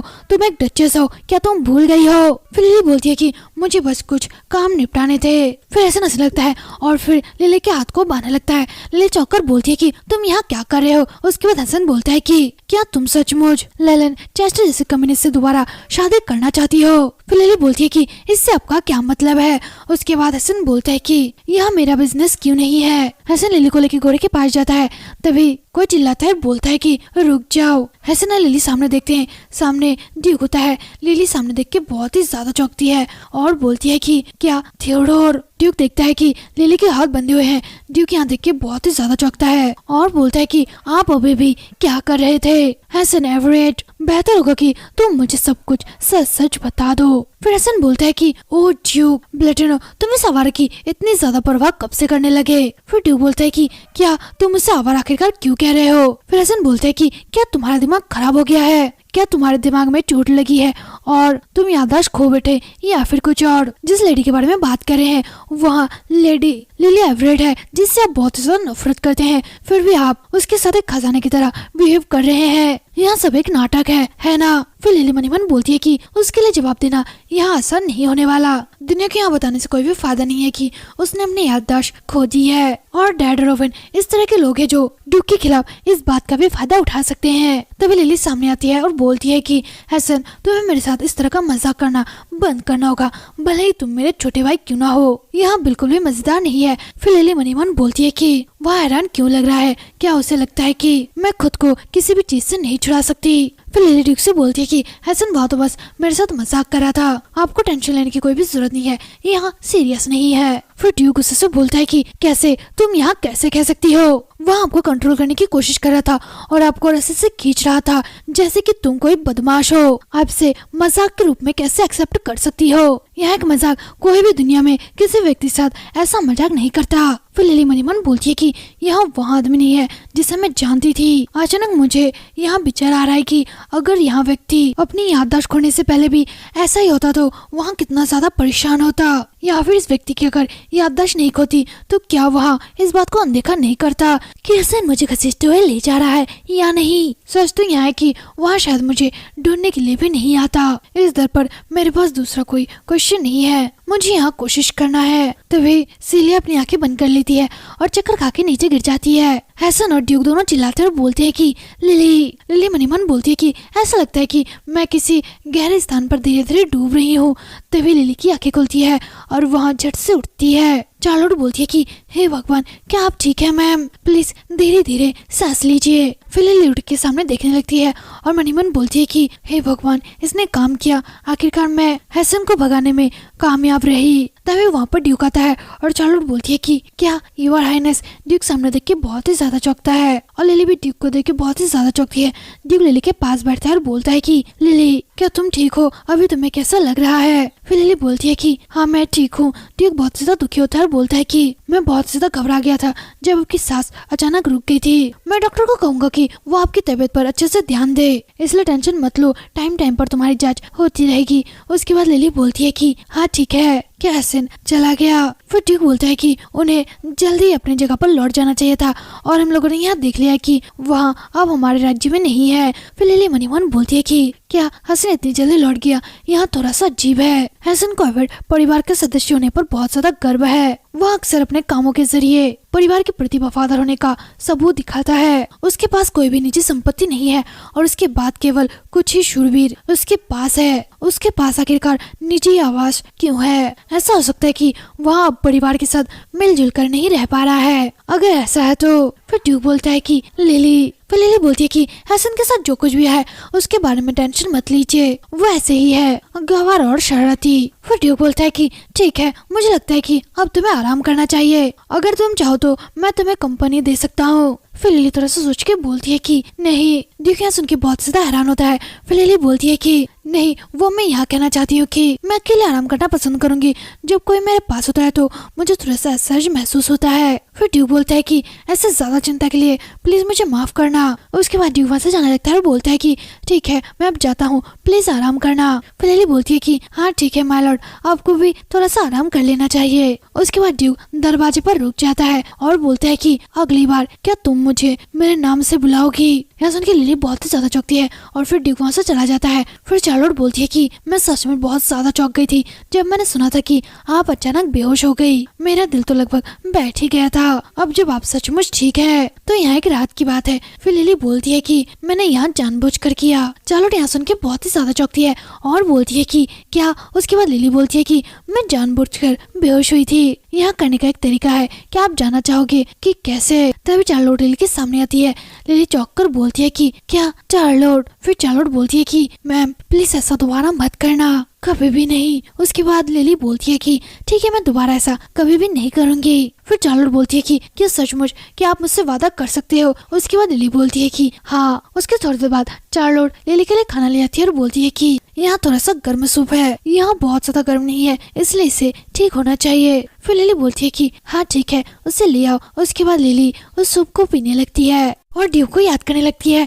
ड्यूक ने बोला था कि मेरे नाम से बुला सकती हो। उसके बाद लिली मनी मन बोलती है कि क्या उनका नाम? एक टाइम था जब मैंने उनका नाम पुकारा, उस टाइम मैं हताश हो गई थी और कभी भी आशा की किरण मेरे अंदर नहीं जागी। और एक टाइम आया जब मुझे पता चला कि इसका कोई भी फायदा नहीं है जो कुछ भी मैं कर रही हूँ। तो ड्यूक को जल्दी पता चल जाएगा कि मेरी पत्नी के साथ कैसा बिहेव करना है। यहाँ बस एक इल्यूजन है जो एक दुर्घटना की वजह से पैदा हुआ है। यहाँ जल्दी सब कुछ साफ हो जाएगा, धूप की एक अशुद्ध किरण की तरह। एक दिन जब पूरे दिन बारिश होगी, उस दिन उसके बाद सीन शिफ्ट होता है और हमें ड्यूक को दिखाया जाता है जो अकेले बैठकर पीछे की बातों को याद कर रहा था और बोलता है कि लिली। जब लिली बेहोश हो गई थी तब ड्यूक लिली को उठा रहा होता है और बोलता है कि लिली उठ जाओ लिली। हसन बोलता है कि क्या यहाँ पागल लड़की फिर से ऐसा ही कर रही है? ड्यूक ब्लेटनो, आपको भी सावधान रहना चाहिए, वह जानबूझकर बेहोश हो जाती है। फिर ड्यूक बोलता है कि क्या जानबूझकर? उसके बाद हसन बोलता है कि ध्यान रखना, इस तरह से लोगों को हेरफेर करना इसकी विशेषता है। खैर मुझे लगता है कि अब यहाँ आपके लिए मायने नहीं रखता क्योंकि आप लोगों की तो जल्दी ही तलाक हो जाएगी। यहाँ बात सुनकर ड्यूक चौंकता है और बोलता है कि क्या? उसके बाद हसन बोलता है कि आप इतने ज्यादा चौंके हुए क्यों हैं? क्या आप अपने बचे हुए जिंदगी को एवरेट परिवार की लेडी के साथ बिताने की प्लानिंग कर रहे हैं? क्या सही टाइम आने पर आप उससे डिवोर्स लेने की प्लानिंग नहीं कर रहे थे? एक बार जब उसका तलाक हो जाएगा तो वहाँ लेलन चेस्टर से दोबारा शादी कर लेगी। तुम्हें पता है चेस्टर परिवार का बदमाश, उसकी जिंदगी सचमुच दुर्भाग्य से भरी हुई है कि यहाँ काफी नहीं था कि उसकी पहली शादी तुमसे हुई और उसकी दूसरी शादी लेलन चेस्टर के साथ होने जा रही है। क्या आप जानते हैं वहाँ कहता रहा, फिर भी लिली ने उसके साथ कभी भी शादी नहीं की। उसके बाद सीन चिप्टो तारा में दिखाया जाता है कि जब ड्यूक लिली के कमरे में आया था तब उसे कुछ दवाइयाँ मिली थी। ड्यूक उसे देखता है और बोलता है कि क्या मैं सचमुच उसके साथ ऐसा बिहेव कर रहा हूँ कि वहाँ इस स्थिति तक आ गई। एक बार जब उसका तलाक हो जाएगा तो वहाँ लेलन चेस्टर के साथ दोबारा शादी करेगी। उसके बाद ड्यूक एक घंटी को बजाता है, तभी वहाँ पर एक नौकर आता है और बोलता है कि क्या आपको कोई जरूरी काम था योर लॉर्ड। फिर ड्यूक बोलता है कि कैल्विन को मेरे पास लाओ, वहाँ लाइब्रेरी में होनी चाहिए। उसके बाद कैल्विन ड्यूक के पास आता है और बोलता है कि तो क्या तुम्हारी याददाश्त वापस आ गई। उसके बाद ड्यूक कैल्विन को ठीक से देखने लगता है और बोलता है कि अभी तक नहीं। फिर कैल्विन बोलता है कि तो आपने मुझे क्यों बुलाया। उसके बाद ड्यूक बोलता है कि इससे पहले कि मैं अपनी याददाश्त खो दूं, मैं आपसे कुछ क्वेश्चन पूछना चाहता हूँ। मैं लिली के साथ कैसा था, मैंने उसके साथ बिहेवियर कैसा किया था, अगर तुम जानते हो तो प्लीज मुझे बताओ। फिर कैवलिन बोलता है कि मैं बहुत चौंक गया कि आप मुझसे यहाँ सवाल क्यों पूछ रहे हैं। ऐसा कहा जाता है कि आप बटलर और महल में काम करने वाले लोगों से अलग अलग सवाल पूछ के उन्हें घुमा रहे थे। फिर ड्यूक बोलता है कि लास्ट तक मैं तुम्हारी राय सुनना चाहता हूँ, मैंने अपने मौसी से भी पूछने की कोशिश की। फिर कैवलिन अजीब सा बिहेव करता है और बोलता है कि सच तो थियोडोर आपने जिस तरह से उसके साथ बिहेव किया वह काफी ठीक था, ब्लेटिनो किसी के लिए,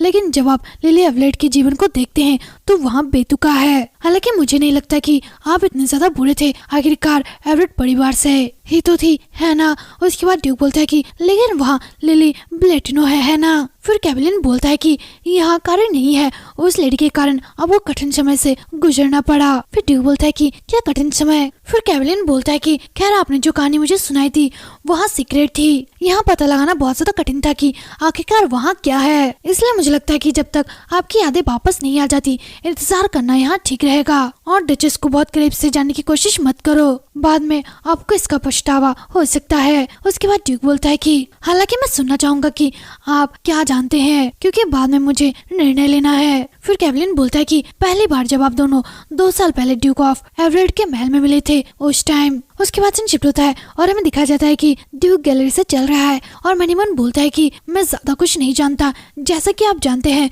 मैं हमेशा आपसे सरकारी कामों के लिए बहुत ज्यादा बिजी रहता था, लेकिन लगभग 1 महीने पहले वहाँ कुछ करना चाहती थी और यहीं पे प्रॉब्लम थी। कुछ सर्वेंट मरे हुए चूहे और पक्षी इकट्ठा कर रहे थे और कहा जा रहा था कि उन्हें डचेस की खिड़की के सामने या फिर कमरे के सामने रखा गया था।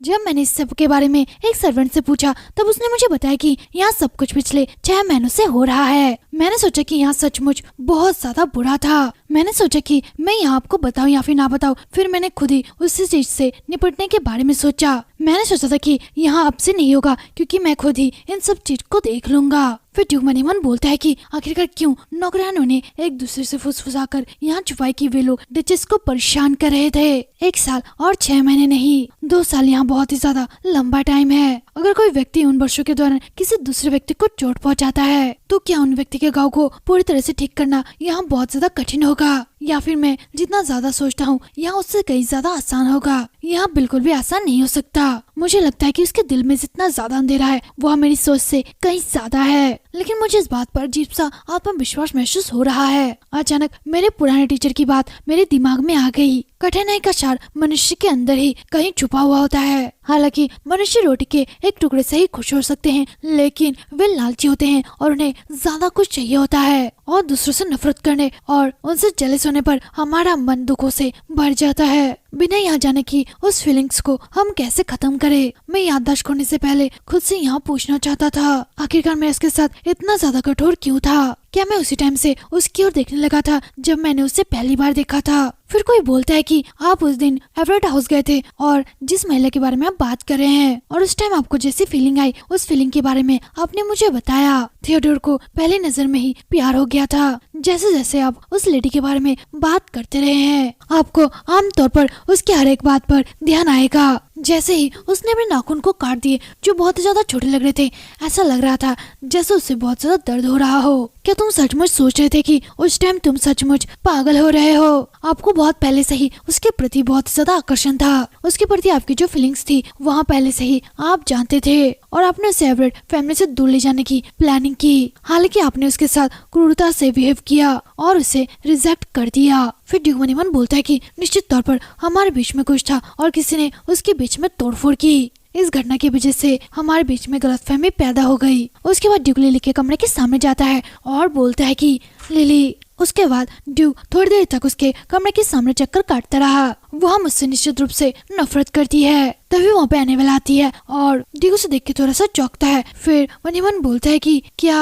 आंटी आखिरकार यहाँ क्यों है। फिर एनेबेला ड्यूक को देख के स्माइल करती है और फिर ड्यूक बोलता है कि क्या आंटी आप यहाँ पर क्यों आई है। उसके बाद एनेबेला बोलती है कि मैंने सुना है कि लिली बेहोश हो गई थी और अभी अभी जागी है, इसलिए मैं उसका हालचाल देखने के लिए यहाँ पे आई थी। के परिवार के एक बड़े होने के नाते यहाँ करना कि यहाँ बहुत ज्यादा अजीब बात है। फिर ड्यूक बोलता है कि जब मैं वहाँ से निकला तो लिली जल्दी ही सो गई थी। मुझे लगता है कि अगली बार उनसे मिलना यहाँ बेहतर होगा। फिर एनेबेला बोलती है कि क्या सचमुच क्या मैंने एक मौका गवा दिया। खैर जैसे कि आपने कहा कि अगली बार मिलना यहाँ बेहतर होगा। फिर ड्यूक बोलता है कि हाँ और मुझे भी ऑफिस जाकर कुछ काम करना है। उसके बाद एनेबेला और ड्यूक वहाँ से जाने लगते हैं। एनेबेला ड्यूक से बोलती है कि थियो क्या तुम्हें उसकी याद नहीं है। फिर ड्यूक बोलता है कि हाँ लेकिन यह उतना कठिन नहीं है। उसके बाद एनेबेला बोलती है कि वेल यहाँ कोई इम्पोर्टेंट बात नहीं है, इसलिए उसे अपने मन में ढूंढने की कोशिश मत करो। यहाँ सुन के ड्यूक वो थोड़ा सा चौंकता है। फिर एनेबेला बोलती है कि लेकिन क्योंकि मुझे तुम्हारी चिंता है तो लिली के साथ वैसे ही जियो जैसे आप अपनी यादों में पहले उसके साथ रहे थे।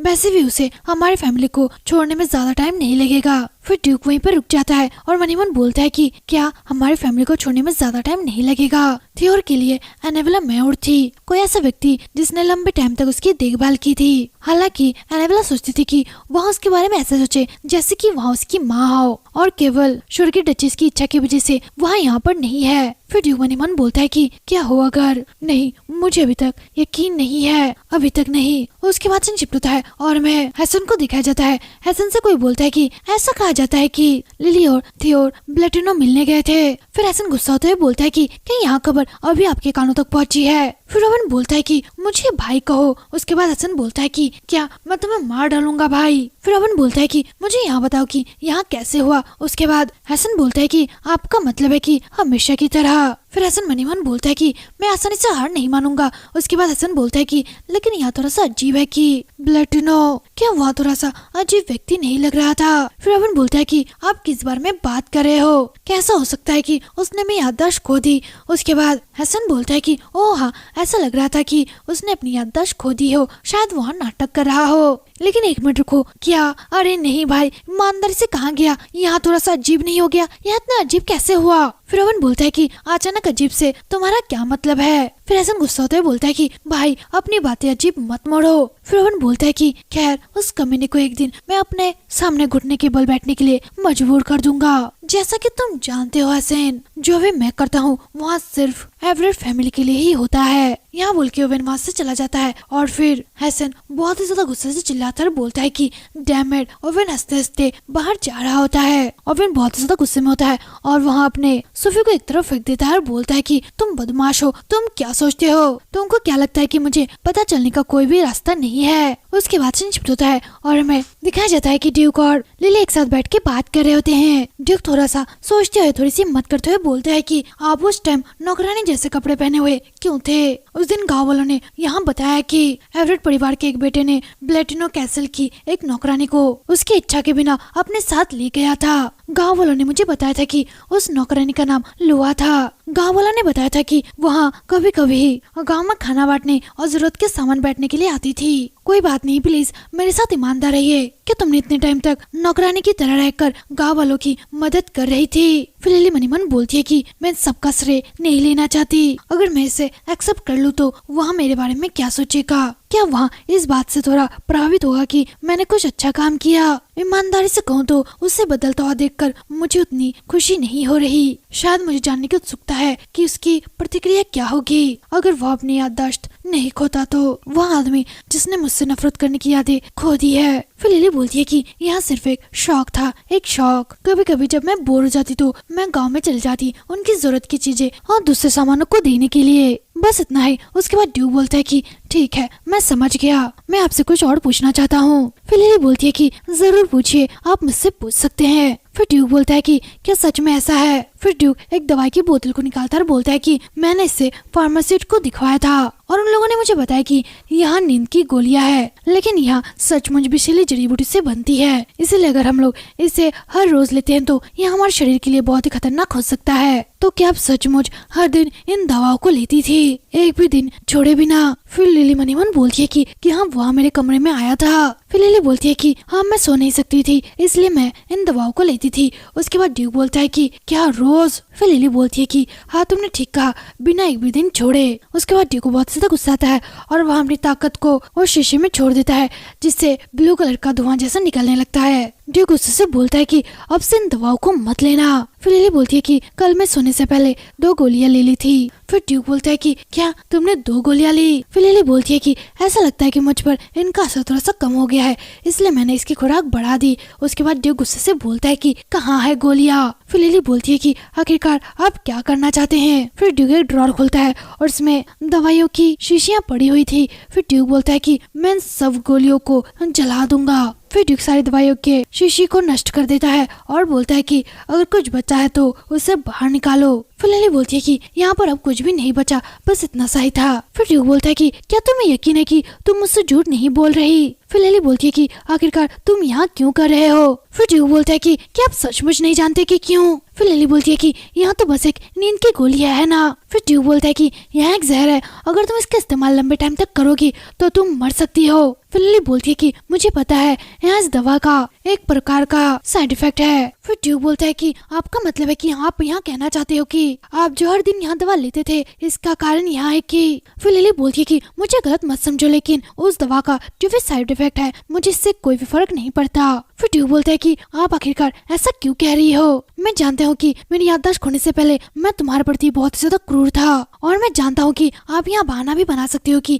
ऐसा कुछ भी नहीं था, लेकिन मैं आगे चलकर आपके साथ अपना रिश्ता सुधारना चाहूंगा और ऐसा करने के लिए मैं अपनी पूरी कोशिश करूंगा। उसके बाद लिली नीचे बैठ जाती है और अपना सर पकड़ लेती है। फिर ड्यूक बोलता है कि हमारा रिश्ता सुधरेगा लिली। उसके बाद लिली बोलती है कि योर हाइनेस, आपकी राय में आपको क्या लगता है कि हम अपने रिश्ते को सुधारने के लिए क्या कर सकते हैं? तभी लिली अपने हाथ से चाय गिरा देती है और लिली का हाथ बहुत ही ज्यादा कट जाता है और लिली के हाथ से खून बहने लगता है। और लिली बोलती है कि जो चीजें टुकड़ों में बढ़ गई है, हम लोग उसे कैसे जोड़ सकते हैं, बोलिए। ड्यूक यहाँ सुन के बहुत ही ज्यादा चौंकता है और फिर बोलता है कि क्या तुम्हारा खून बह रहा है? फिर ड्यूक जल्दी से लिली का हाथ पकड़ता है और बोलता है कि मैंने कहा कि तुम्हारा खून बह रहा है, आप क्या कर रहे हो? और आपकी उंगली पर भी बहुत सारे घाव हैं, आपको तुरंत ही डॉक्टर के पास जाने की जरूरत है। उसके बाद लिली बोलती है कि जाने दो, मुझे छोड़ दो। फिर ड्यूक बोलता है कि इससे पहले कि स्थिति और खराब हो जाए, हमें जल्दी डॉक्टर के पास जाना है। उसके बाद लिली बोलती है कि नहीं, मुझे छोड़ दो। फिर ड्यूक चिल्लाता है और बोलता है कि जल्दी से डॉक्टर को बुलाओ।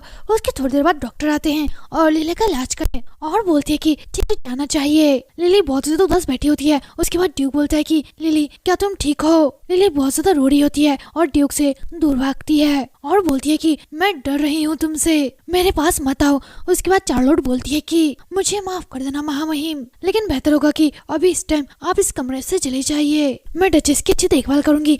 यहाँ सुन के ड्यूक थोड़ा सा चौंकता है और फिर निराश होकर कमरे से जाने लगता है। ड्यूक पलट कर पीछे देखता है कि लिली बहुत ज्यादा रो रही है।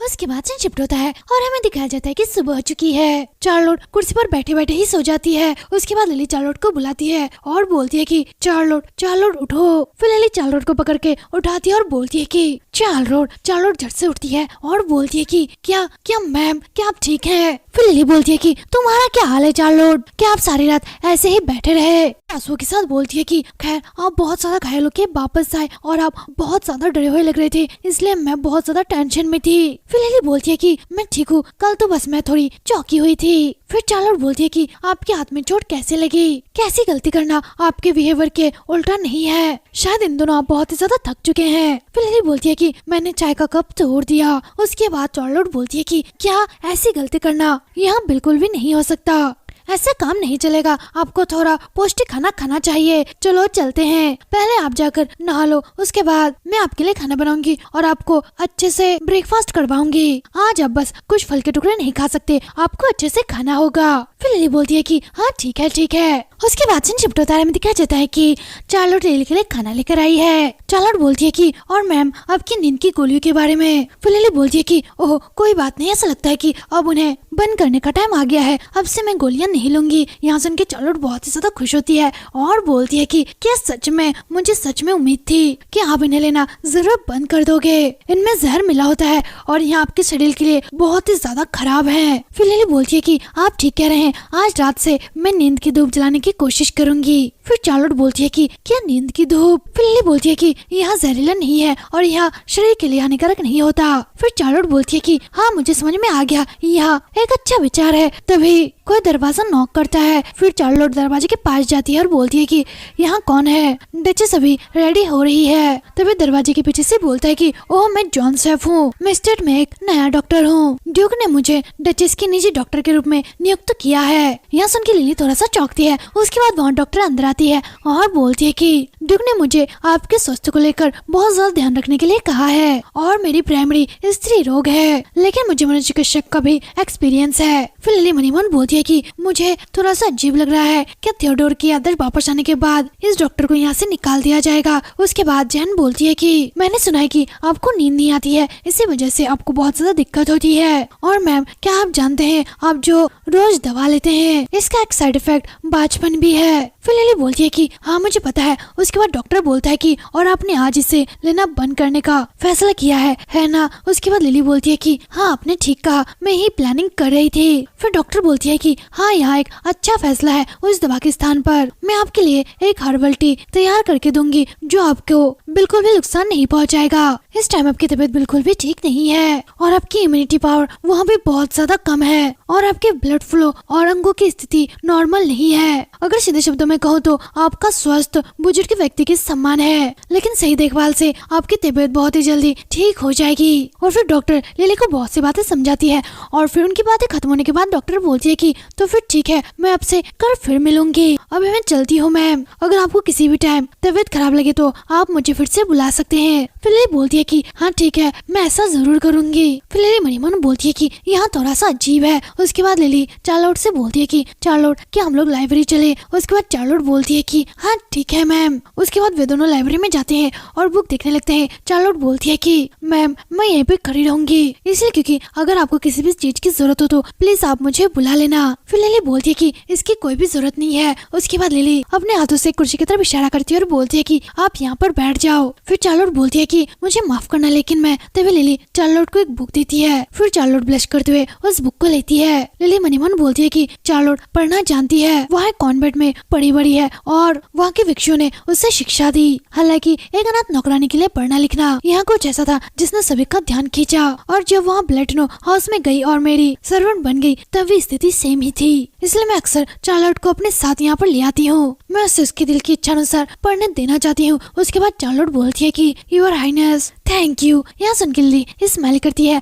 और वे दोनों पढ़ाई करने लगते हैं। उसके बाद सीन शिफ्ट होता है और हमें एडेलिन को दिखाया जाता है। उसके सामने कुछ लेडी से बोल रही होती है कि क्या आपने एफआई सुनी है? ऐसा लगता है कि ड्यूक और डचेस के बीच में रिश्ते सुधर रहे हैं। फिर एडेलिन स्माइल करती है और चाय पीने लगती है। उसके बाद एक लेडी बोलती है कि उसके जल्दी डिवोर्स लेने के वाकई में हर जगह ये अफवाह थी और मैंने भी सोचा था कि ऐसा ही होगा।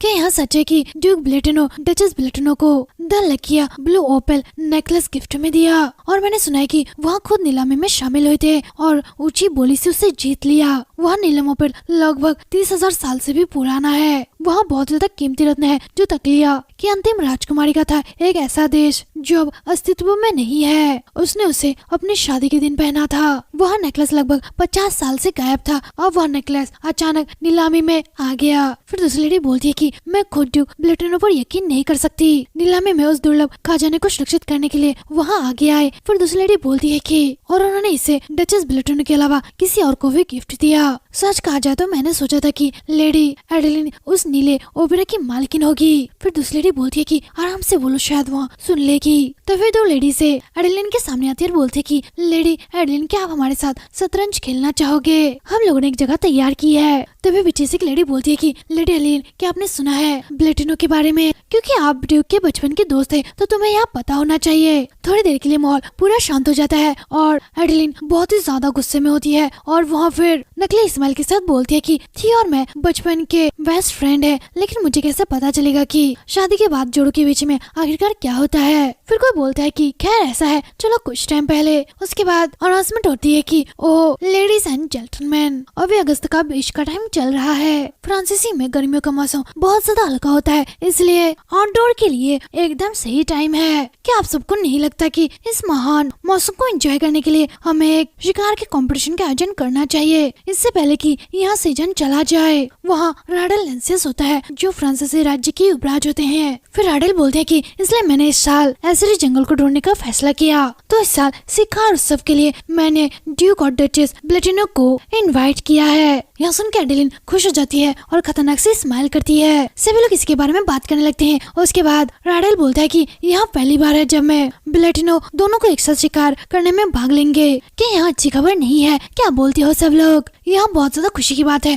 और उनका शादीशुदा जिंदगी इससे बेहतर होगा। यहाँ बिल्कुल सच है, बिल्कुल हमारे जैसा। फिर एक लेडी एडेलिन से बोलती है कि एडेलिन, क्या आप युवराज और मैम का अभिवादन करने के लिए हमारे साथ चलेंगे? उसके बाद एडेलिन बोलती है कि चलो, क्या हम लोग उन दोनों का अभिवादन करने चले?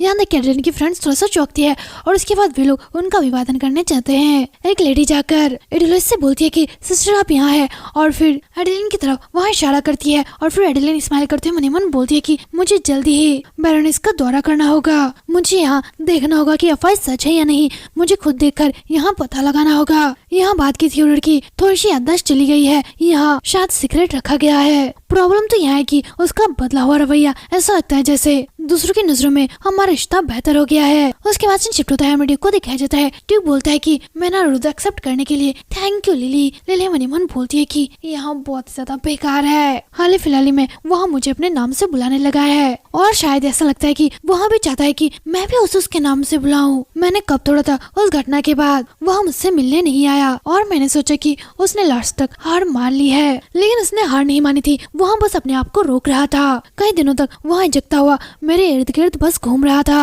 और फिर अचानक उसने मुझे गिफ्ट भेजना शुरू कर दिया। वहाँ मुझे ढेर सारे गिफ्ट भेजने लगा था और फिर कल उसने अपना नियंत्रण खो दिया और बहुत ज्यादा गुस्से वाला हो गया था। उसका एहसान है कि वहाँ युवराज द्वारा आयोजित शिकार कार्यक्रम में उसके साथ मुझे चलना है। मैं तो बस हमारी सामाजिक छवि के कारण ही उसके प्रपोजल को एक्सेप्ट किया। क्या इस बात से उसे ऐसा लग सकता है कि मैंने अपने दिल की छोटी सी कोने में उससे जगह दे दी है? मैंने सोचा था कि उसकी याददाश्त जल्दी वापस आ जाएगी, बस यहाँ थोड़े टाइम के लिए है, पर उसकी याददाश्त वापस क्यों नहीं आ रही? एक हफ्ते से ज्यादा का टाइम हो चुका है। थियोडोर के डॉक्टर ने मुझे सुझाव दिया था और वेट करने के लिए बोला था, लेकिन मेरे पेशेंस की भी एक सीमा है। यदि कोई मुझसे पूछता है कि क्या बात अच्छी नहीं है, क्या आपका पति अच्छा हो गया है, यहाँ अच्छी बात नहीं है, तो मैं शायद उससे लात मार दूंगी। यहाँ कैसा अच्छा है, उसे तो कुछ भी याद नहीं है ना? अगर उसके पास मेरी कोई याद ही नहीं है तो वह उस व्यक्ति से पूरा अलग है जिसे मैं जानती थी। क्या मुझे अतीत को बोलकर अपने रिश्ते को बेहतर करना चाहिए? यह नहीं हो सकता। मैं अपने अतीत से नहीं भाग सकती। बिना इसके सीधे सामना किए हम कुछ भी नहीं कर सकते। यहाँ एक दयालु आदमी है जिसे मेरी कोई भी यादें याद नहीं है। यहाँ हवा में महल बनाने के अलावा और कुछ भी नहीं है। एक ऐसा कमजोर महल जो हवा के एक झोंके से ही टूट सकता है। उसके बाद ड्यूक बोलता है कि मैंने सुना है कि शिकार प्रतियोगिता में जो भी जीतेगा उसका इनाम होगा रेनवेल्ट का मूल्य कंगन। क्या रानी सचमुच इससे दान कर देगी? फिलहाल मनीमन बोलती है कि एडिलेड का मूल कंगन यहाँ प्रसिद्ध जादूगर लॉकशायर के द्वारा बनाई गई जादुई औजारों में से एक था, जो अपनी बेटी से बहुत ज्यादा प्यार करते थे। स्वाभाविक रूप से वहाँ बेटी और कोई नहीं बल्कि रानी एलमेल ही थी। लॉकशायर लैंडर एक जादूगर था जिसने दूरदर्श से शरण मांगी थी और पूर्व राजा ने उन्हें उपाधि प्रदान की और सलाहकार के रूप में नियुक्त कर दिया। लॉकशायर ने अपनी पत्नी को जल्दी खो दिया था, लेकिन उसकी एक प्यारी सी बेटी थी जो जल्दी ही राजकुमार से प्यार करने लगी और उन्होंने जल्दी ही सगाई कर ली और वह युवराज वर्तमान राजा राडेल लसियस है। रडल के सिंहासन पर बैठने के कुछ ही समय बाद लक्ष्मण मर चुके थे और रानी के प्रति उनके बहुत सारे प्यार होने के बावजूद भी वहाँ दूसरे लड़कियों के साथ मिलने जुलने लगे। इस तरह से उसकी 10 खेले बन गई, जिनमें से सभी को रानी ने मार डाला। यहाँ कहानी इतनी ज्यादा पॉपुलर है कि यह न केवल फ्रांसीसी राज्य में बल्कि पड़ोसी देशों में भी फैल गई। फिर यही बोलती कि यह रानी की दयालुता है कि वहाँ कुछ दे रही है, वह अपने पिता के निशानी को दे रही है। फिर ड्यूक बोलता है कि मुझे लगता है कि वहाँ युवराज के प्रति अपने प्यार को दर्शाने का एक तरीका है। इस बार मैं जीत के दिखाऊंगा और वहाँ कंगन तुम्हें गिफ्ट में दूंगा लिली, प्लीज मुझे शुभकामनाएं दीजिए। उसके बाद लिली मनी मन बोलती है कि वह हर वाक्य के लास्ट में मेरा नाम लेता है। मैं बहुत ज्यादा चौंकी हुई हूँ, क्या उसका व्यक्तित्व सचमुच इतना ज्यादा चेंज हो गया? लेकिन फिर भी मैं उसके बारे में सोचती हूँ तो मुझे लगता है कि वह कभी भी दूसरे के प्रति इतना ज्यादा ठंडा नहीं था, वह मेरे प्रति ही इतना ज्यादा क्रूर था। वो भी एक टाइम था, उस टाइम मैंने उसकी दया का एक टुकड़ा पाने के लिए भी बहुत ज्यादा कोशिश की और अब जब मुझे उसकी दया की कोई भी जरूरत नहीं है तब वह मुझे दया दिखा रहा है और उस रूप में जिस रूप को मैं नहीं चाहती थी। मैंने इतना टाइम बस मेरे सपनों में खोने के लिए नहीं बिताया। फिर ड्यूक बोलता है कि वैसे आपको शिकार प्रतियोगिता में घोड़े की सवारी करनी होगी, आज शाम को आप मेरे साथ प्रैक्टिस करने क्यों नहीं चलते? फिर लिली गुस्सा होते हुए बोलती है कि शिकार प्रतियोगिता में भाग लेने के लिए मैंने आपको हाँ कहा है, बस सबके सामने अपनी छवि को दिखाने के लिए। आखिरकार मैं अभी भी डचेस प्लेटिनो हूँ, मैं अपने रिश्ते को बेहतर बनाने की कोशिश नहीं कर रही हूँ, मैं अभी भी तुम्हारे आसपास असहज महसूस करती हूँ। और फिर लिली मनी मन बोलती है कि हाँ मैं आपके चेहरे पर यह एक्सप्रेशन देखना चाहती थी, मेरे अंदर उबलती भावना का रंग साफ हो चुका है। अब मुझे लगता है कि मैं उस भावना का नाम बता सकती हूँ। नहीं, मुझे लगता है कि मैं इसे अब भी महसूस नहीं कर सकती। मुझे लगता है कि मैं एक फूल की तरह मुरझा रही हूँ और अंदर से खाली हो रही हूँ, लेकिन अब मेरे अंदर बहुत ज्यादा गुस्सा उबल रहा है। आपने कभी एक भी बार इसे सुनने की कोशिश की, अभी ऐसे कैसे आप सब कुछ भूल सकते हो जब मुझे सब कुछ याद है? मैं आपसे कुछ भी उम्मीद नहीं रखना चाहती। उसके बाद लिली बोलती है कि मैं तुम पर कैसे भरोसा करूं? जब मैंने तुमसे मदद मांगी तब तुमने मुझसे मुंह फेर लिया और बस तुम दूर से देख रहे थे कि मैंने किस ओवेन और लेलन के हाथों से किस तरह से कष्ट झेल रही थी। जैसे कि मैंने पहले कहा था, आप किसी टूटी हुई चीज को कैसे ठीक कर सकते हैं? अब जब मैं टुकड़ों में बिखर चुकी हूँ तो आप कैसे मुझे ठीक कर पाओगे? दुखिया सुन के बहुत ही ज्यादा चौंकता है और लिली के आंसू को देखने लगता है। फिर लिली बोलती है कि चले जाओ यहाँ से। फिर ड्यूक बोलता है कि लिली बोलती है कि चले जाओ यहाँ से, मैं बोल रही हूँ चले जाओ, फिर कभी भी मत आना। फिर ड्यूक चिल्लाकर बोलता है कि लिली। उसके बाद लिली वहाँ से भागते हुए जाने लगती है। फिर लिली मन ही मन बोलती है कि थियो मेरा मतलब है कि ड्यूक प्लीज मेरी हेल्प करे, प्लीज जब तक खाना खत्म ना हो जाए प्लीज मेरे पास रहो। उस टाइम ड्यूक ने बोला था कि क्या तुम क्या खींचने की कोशिश कर रहे हो, मेरा हाथ छोड़ो, ऐसा लगता है कि तुम्हारा भाई तुम्हें बुला रहा है, तुम्हें उसके पास जाना चाहिए। फिर लिली मन ही मन बोलती है कि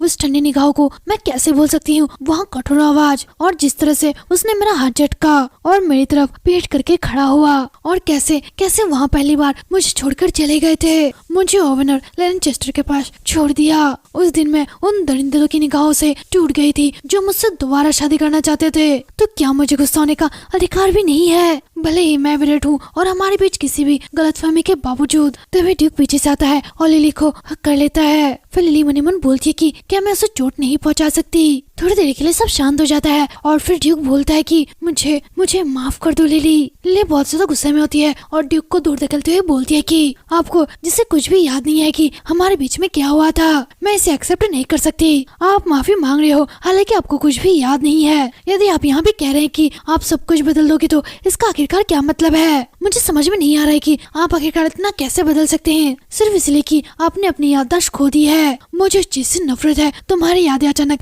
ऐसे कैसे खो सकती है? फिर ड्यूक बोलता है कि लिली हमारे बीच में मुझे लगता है कि कुछ गलतफहमी जरूर होगी, मैं बस यहाँ पता लगाऊंगा कि आखिरकार हुआ क्या था और मैं सारी चीजों को ठीक कर दूंगा। उसके बाद लिली बोलती है कि यह हमारे बीच में कोई भी गलतफहमी नहीं थी, तुमने बस मुझे ही गलत समझा। क्या तुम्हें लगता है कि यह कितना ज्यादा गलत था और आप अपनी याददाश्त खो जाने के बाद भी चीजों को सही करने की कोशिश आखिरकार क्यों कर रहे हैं? फिर ड्यूक बोली शायद मेरी याददाश्त खोने का एक कारण था। जिस दिन मेरे सिर में चोट लगी और मेरी याददाश्त खो गई और जब मैंने तुम्हें पहली बार देखा और जो महसूस किया वहाँ बस एक चीज थी, वहाँ था प्यार। फिर लिली बोलती है कि मैं यहाँ बात सुनना नहीं चाहती। उसके बाद ड्यूक बोलता है कि प्लीज मेरी बात सुनिए, मैंने सचमुच ऐसा ही महसूस किया था, यहाँ गलतफहमी थी, जो कुछ भी था मुझे याद नहीं है, मैं तुम्हारे प्रति अपने प्यार को दबा रहा था। फिर लिली चिल्लाती है और बोलती है कि इस तरह की बेकार की बातें कहना बंद करो। उसके बाद लिली मन ही मन बोलती है कि प्यार मुझे आपसे ऐसा कुछ कुछ भी महसूस नहीं हुआ। आपने मुझे अपनी मर्जी से परखा और मेरी एक भी बात नहीं सुनी। मैं एवरेट फैमिली के लिए एक संपत्ति से ज्यादा कुछ भी नहीं थी। मैंने सब कुछ छोड़ दिया और ऐसे जी रही थी जैसे कि मैं मर चुकी हूँ। थियोडोर से डिवोर्स होने के बाद मेरा भविष्य लेलन चेस्टर के हाथों में गया था। जब वहाँ टाइम आएगा तब शायद मैं अपनी जिंदगी को खत्म कर लेती, क्योंकि मेरे पास जीने की कोई अच्छा बची ही नहीं थी। लेकिन चार्लोट ही एकमात्र व्यक्ति थी जो चाहती थी कि मैं अलग रास्ता चुनूं। उसने मुझे बोला था कि मैं तो चाहती हूँ कि आप भाग जाओ मैम, ऐसी जगह जहाँ पर कोई भी ना जानता हो कि आप आखिरकार कौन है। मुझे यकीन है कि अगर हम लोग उत्तर दिशा की ओर जाएंगे तो मुझे यकीन है कि हमें वहाँ पर छुपने की जगह मिल जाएगी और वहाँ पर हमें कोई भी नहीं पहचानेगा। हम वहाँ पर किसी और रूप में रह सकते हैं। मैं आपकी मदद करूंगी और हमेशा तुम्हारे साथ रहूंगी। फिर लिली मनी मन बोलती है कि क्या मुझे सचमुच ऐसा करना चाहिए था। थियोडोर की आत्मिक शक्तियाँ मजबूत हो रही है और हाउस ब्लेटिनो धीरे धीरे ठीक हो रहा है। शायद अब टाइम आ गया है कि एवरेट फैमिली की प्लानिंग के बारे में चिंता छोड़कर मुझे यहाँ से गायब हो जाना चाहिए। फिर लिली बोलती है कि क्या होगा अगर तुम्हारी यादें वापस आ जाए इससे पहले कि आपको यहाँ पता चल जाए कि आपकी गलतफहमी क्या थी। यह अच्छी बात होगी, तुम्हारी यादें तुरंत वापस आ जाने के बाद तुम्हें पता चल जाएगा कि वहाँ गलतफहमी क्या थी। क्या होगा अगर आप भूल जाए कि आपने अपनी याददाश्त खो दी थी। फिर ड्यूक बोलता है कि यहाँ बस। तभी लिली बोलती है कि क्या होगा अगर उस टाइम हमारे बीच में सिर्फ गलतफहमी रह जाए। बस छोड़ दो, यहाँ सब कुछ बेकार की बातें हैं। उसके बाद ड्यूक बोलता है कि लिली। फिर लिली बोलती है कि हाँ मैं थक चुकी हूँ, मैं इन सब कुछ बातों से थक चुकी हूँ, बहुत ज्यादा थक चुकी हूँ। मैं देख सकती हूँ कि मेरी जिंदगी किस तरह से आगे बढ़ेगी और मुझ में विरोध करने की ताकत अब नहीं बची, तो मैं अब बस कुछ भी नहीं करना चाहती। फिर लिली रोते हुए नीचे बैठ जाती है और फिर ड्यूक भी नीचे बैठते हुए बोलता है कि मैं कोशिश करूंगा लिली, किसी दिन आप सक्षम हो जाओ, प्लीज मुझ पर भरोसा करो। फिर लिली मन ही मन बोलती है कि उसके शब्द मुझे बेकार लग रहे थे, अब यहाँ यकीन पर कोई भी जगह नहीं बची। उसके बाद सीन शिफ्ट होता है और हमें दिखाया जाता है कि सुबह हो चुकी है। लिली मन ही मन बोलती है कि अगले दोपहर मुझे पता चला कि कई नौकरानियों को नौकरी से निकाल दिया गया था। चार्ल्स आती है और बोलती है कि वही थे जिन्होंने बदमाशी को उकसाया। और फिर लिली मन ही मन बोलती है कि और दूसरे लोग जो मेरे बारे में अफवाह फैला रहे थे और जिनका रवैया थोड़ा सा खराब रहा उन्हें दंड दिया गया। मुझे खुशी है कि उन्होंने इस पर ध्यान दिया। फिर चार्लोट बोलती है कि मैं किसी दिन उनसे बदला लेने की प्लानिंग कर रही थी, यह उनके हक में था, लेकिन यहाँ शर्म की बात है कि मैं अपने हाथों से उनसे बदला लेने के बारे में सोच रही थी, लेकिन ऐसा ना हो पाया। फिर लिली मन ही मन बोलती है कि चार्लोट का व्यवहार पता नहीं क्यों आज बहुत गुस्से वाला है। अगर वो नौकरानी की जगह बाड़े के सैनिक के शूरवीर में होती तो वहाँ बहुत अच्छा काम करती। फिर चार्लोट बोलती है कि हाँ ठीक है, मैंने पहले भी आपकी तरह किए गए काम पर गौर किया। ऐसा लगता है कि लॉर्ड एसन जो कर रहे हैं उसमें थोड़ा सा अब नॉर्मल तो कुछ जरूर है। लोगों ने हथियार डीलरों को उसके मुँह पे आते जाते हुए देखा। फिर लिली बोलती है कि और ओवेन के बारे में क्या। फिर चार्लोट बोलती है कि ओह लॉर्ड ओवेन, जाहिर है हाल ही में एक नया जादूगर उसके साथ जुड़ गया है, लेकिन जो मैंने सुना है वह समय जब वहाँ जादूगर ओवेन से मिला। यह घटना उस टाइम की है जब ड्यूक ब्लेटिनो को सर पर चोट लगी थी। मामेम के यहाँ से जाने से एक हफ्ता पहले ऐसा कहा जाता है कि जादूगर लॉर्ड ओवेन के अधीन थे। फिर लिली मन ही मन बोलती है कि मैंने भी इस बात पर गौर किया है और यहाँ अपेक्षा के अनुरूप भी है। यह बात शुरू से ही अजीब थी कि सिर पर बस एक मामूली चोट लगने पर याददाश्त गायब हो सकती है। फिर चार्लोट बोलती है कि क्या मैम आपको लगता है कि उस जादूगर के पास याददाश्त खोने की शक्ति है कि किसी ने जानबूझकर ड्यूक की याददाश्त खो दी। उसके बाद लिली बोलती है कि एवरेट फैमिली चुपचाप बैठकर ब्लेटिनो को दोबारा सत्ता हासिल करते हुए नहीं देख सकता। फिर लिली मन ही मन बोलती है कि मुझे इसकी अच्छे से जांच करनी है कि थियोर को आखिरकार सर पर चोट कैसे लगी। उन रिकॉर्डों को ध्यान में रखते हुए मुझे नाइट कमांडर से मिलना होगा, वहाँ सैन्य के प्रभारी। बस प्रॉब्लम यह है कि मुझे ज्यादा जानकारी नहीं है और मेरे संबंध में किसी से नहीं है, उसके साथ अच्छा रिश्ता रखना यहाँ असंभव है। तो क्या मैं बस एक कठपुतली रानी हूँ। तो यही पर हमारा एपिसोड का एंड होता है। अगर आपको स्टोरी अच्छी लगी तो लाइक करे, शेयर करे, कमेंट करे, सब्सक्राइब करे और बेल आइकन को दबाना ना भूले ताकि हमारी नई वीडियो की नोटिफिकेशन आपको मिलती रहे। तब तक के लिए बाय बाय, अपना ध्यान रखिए।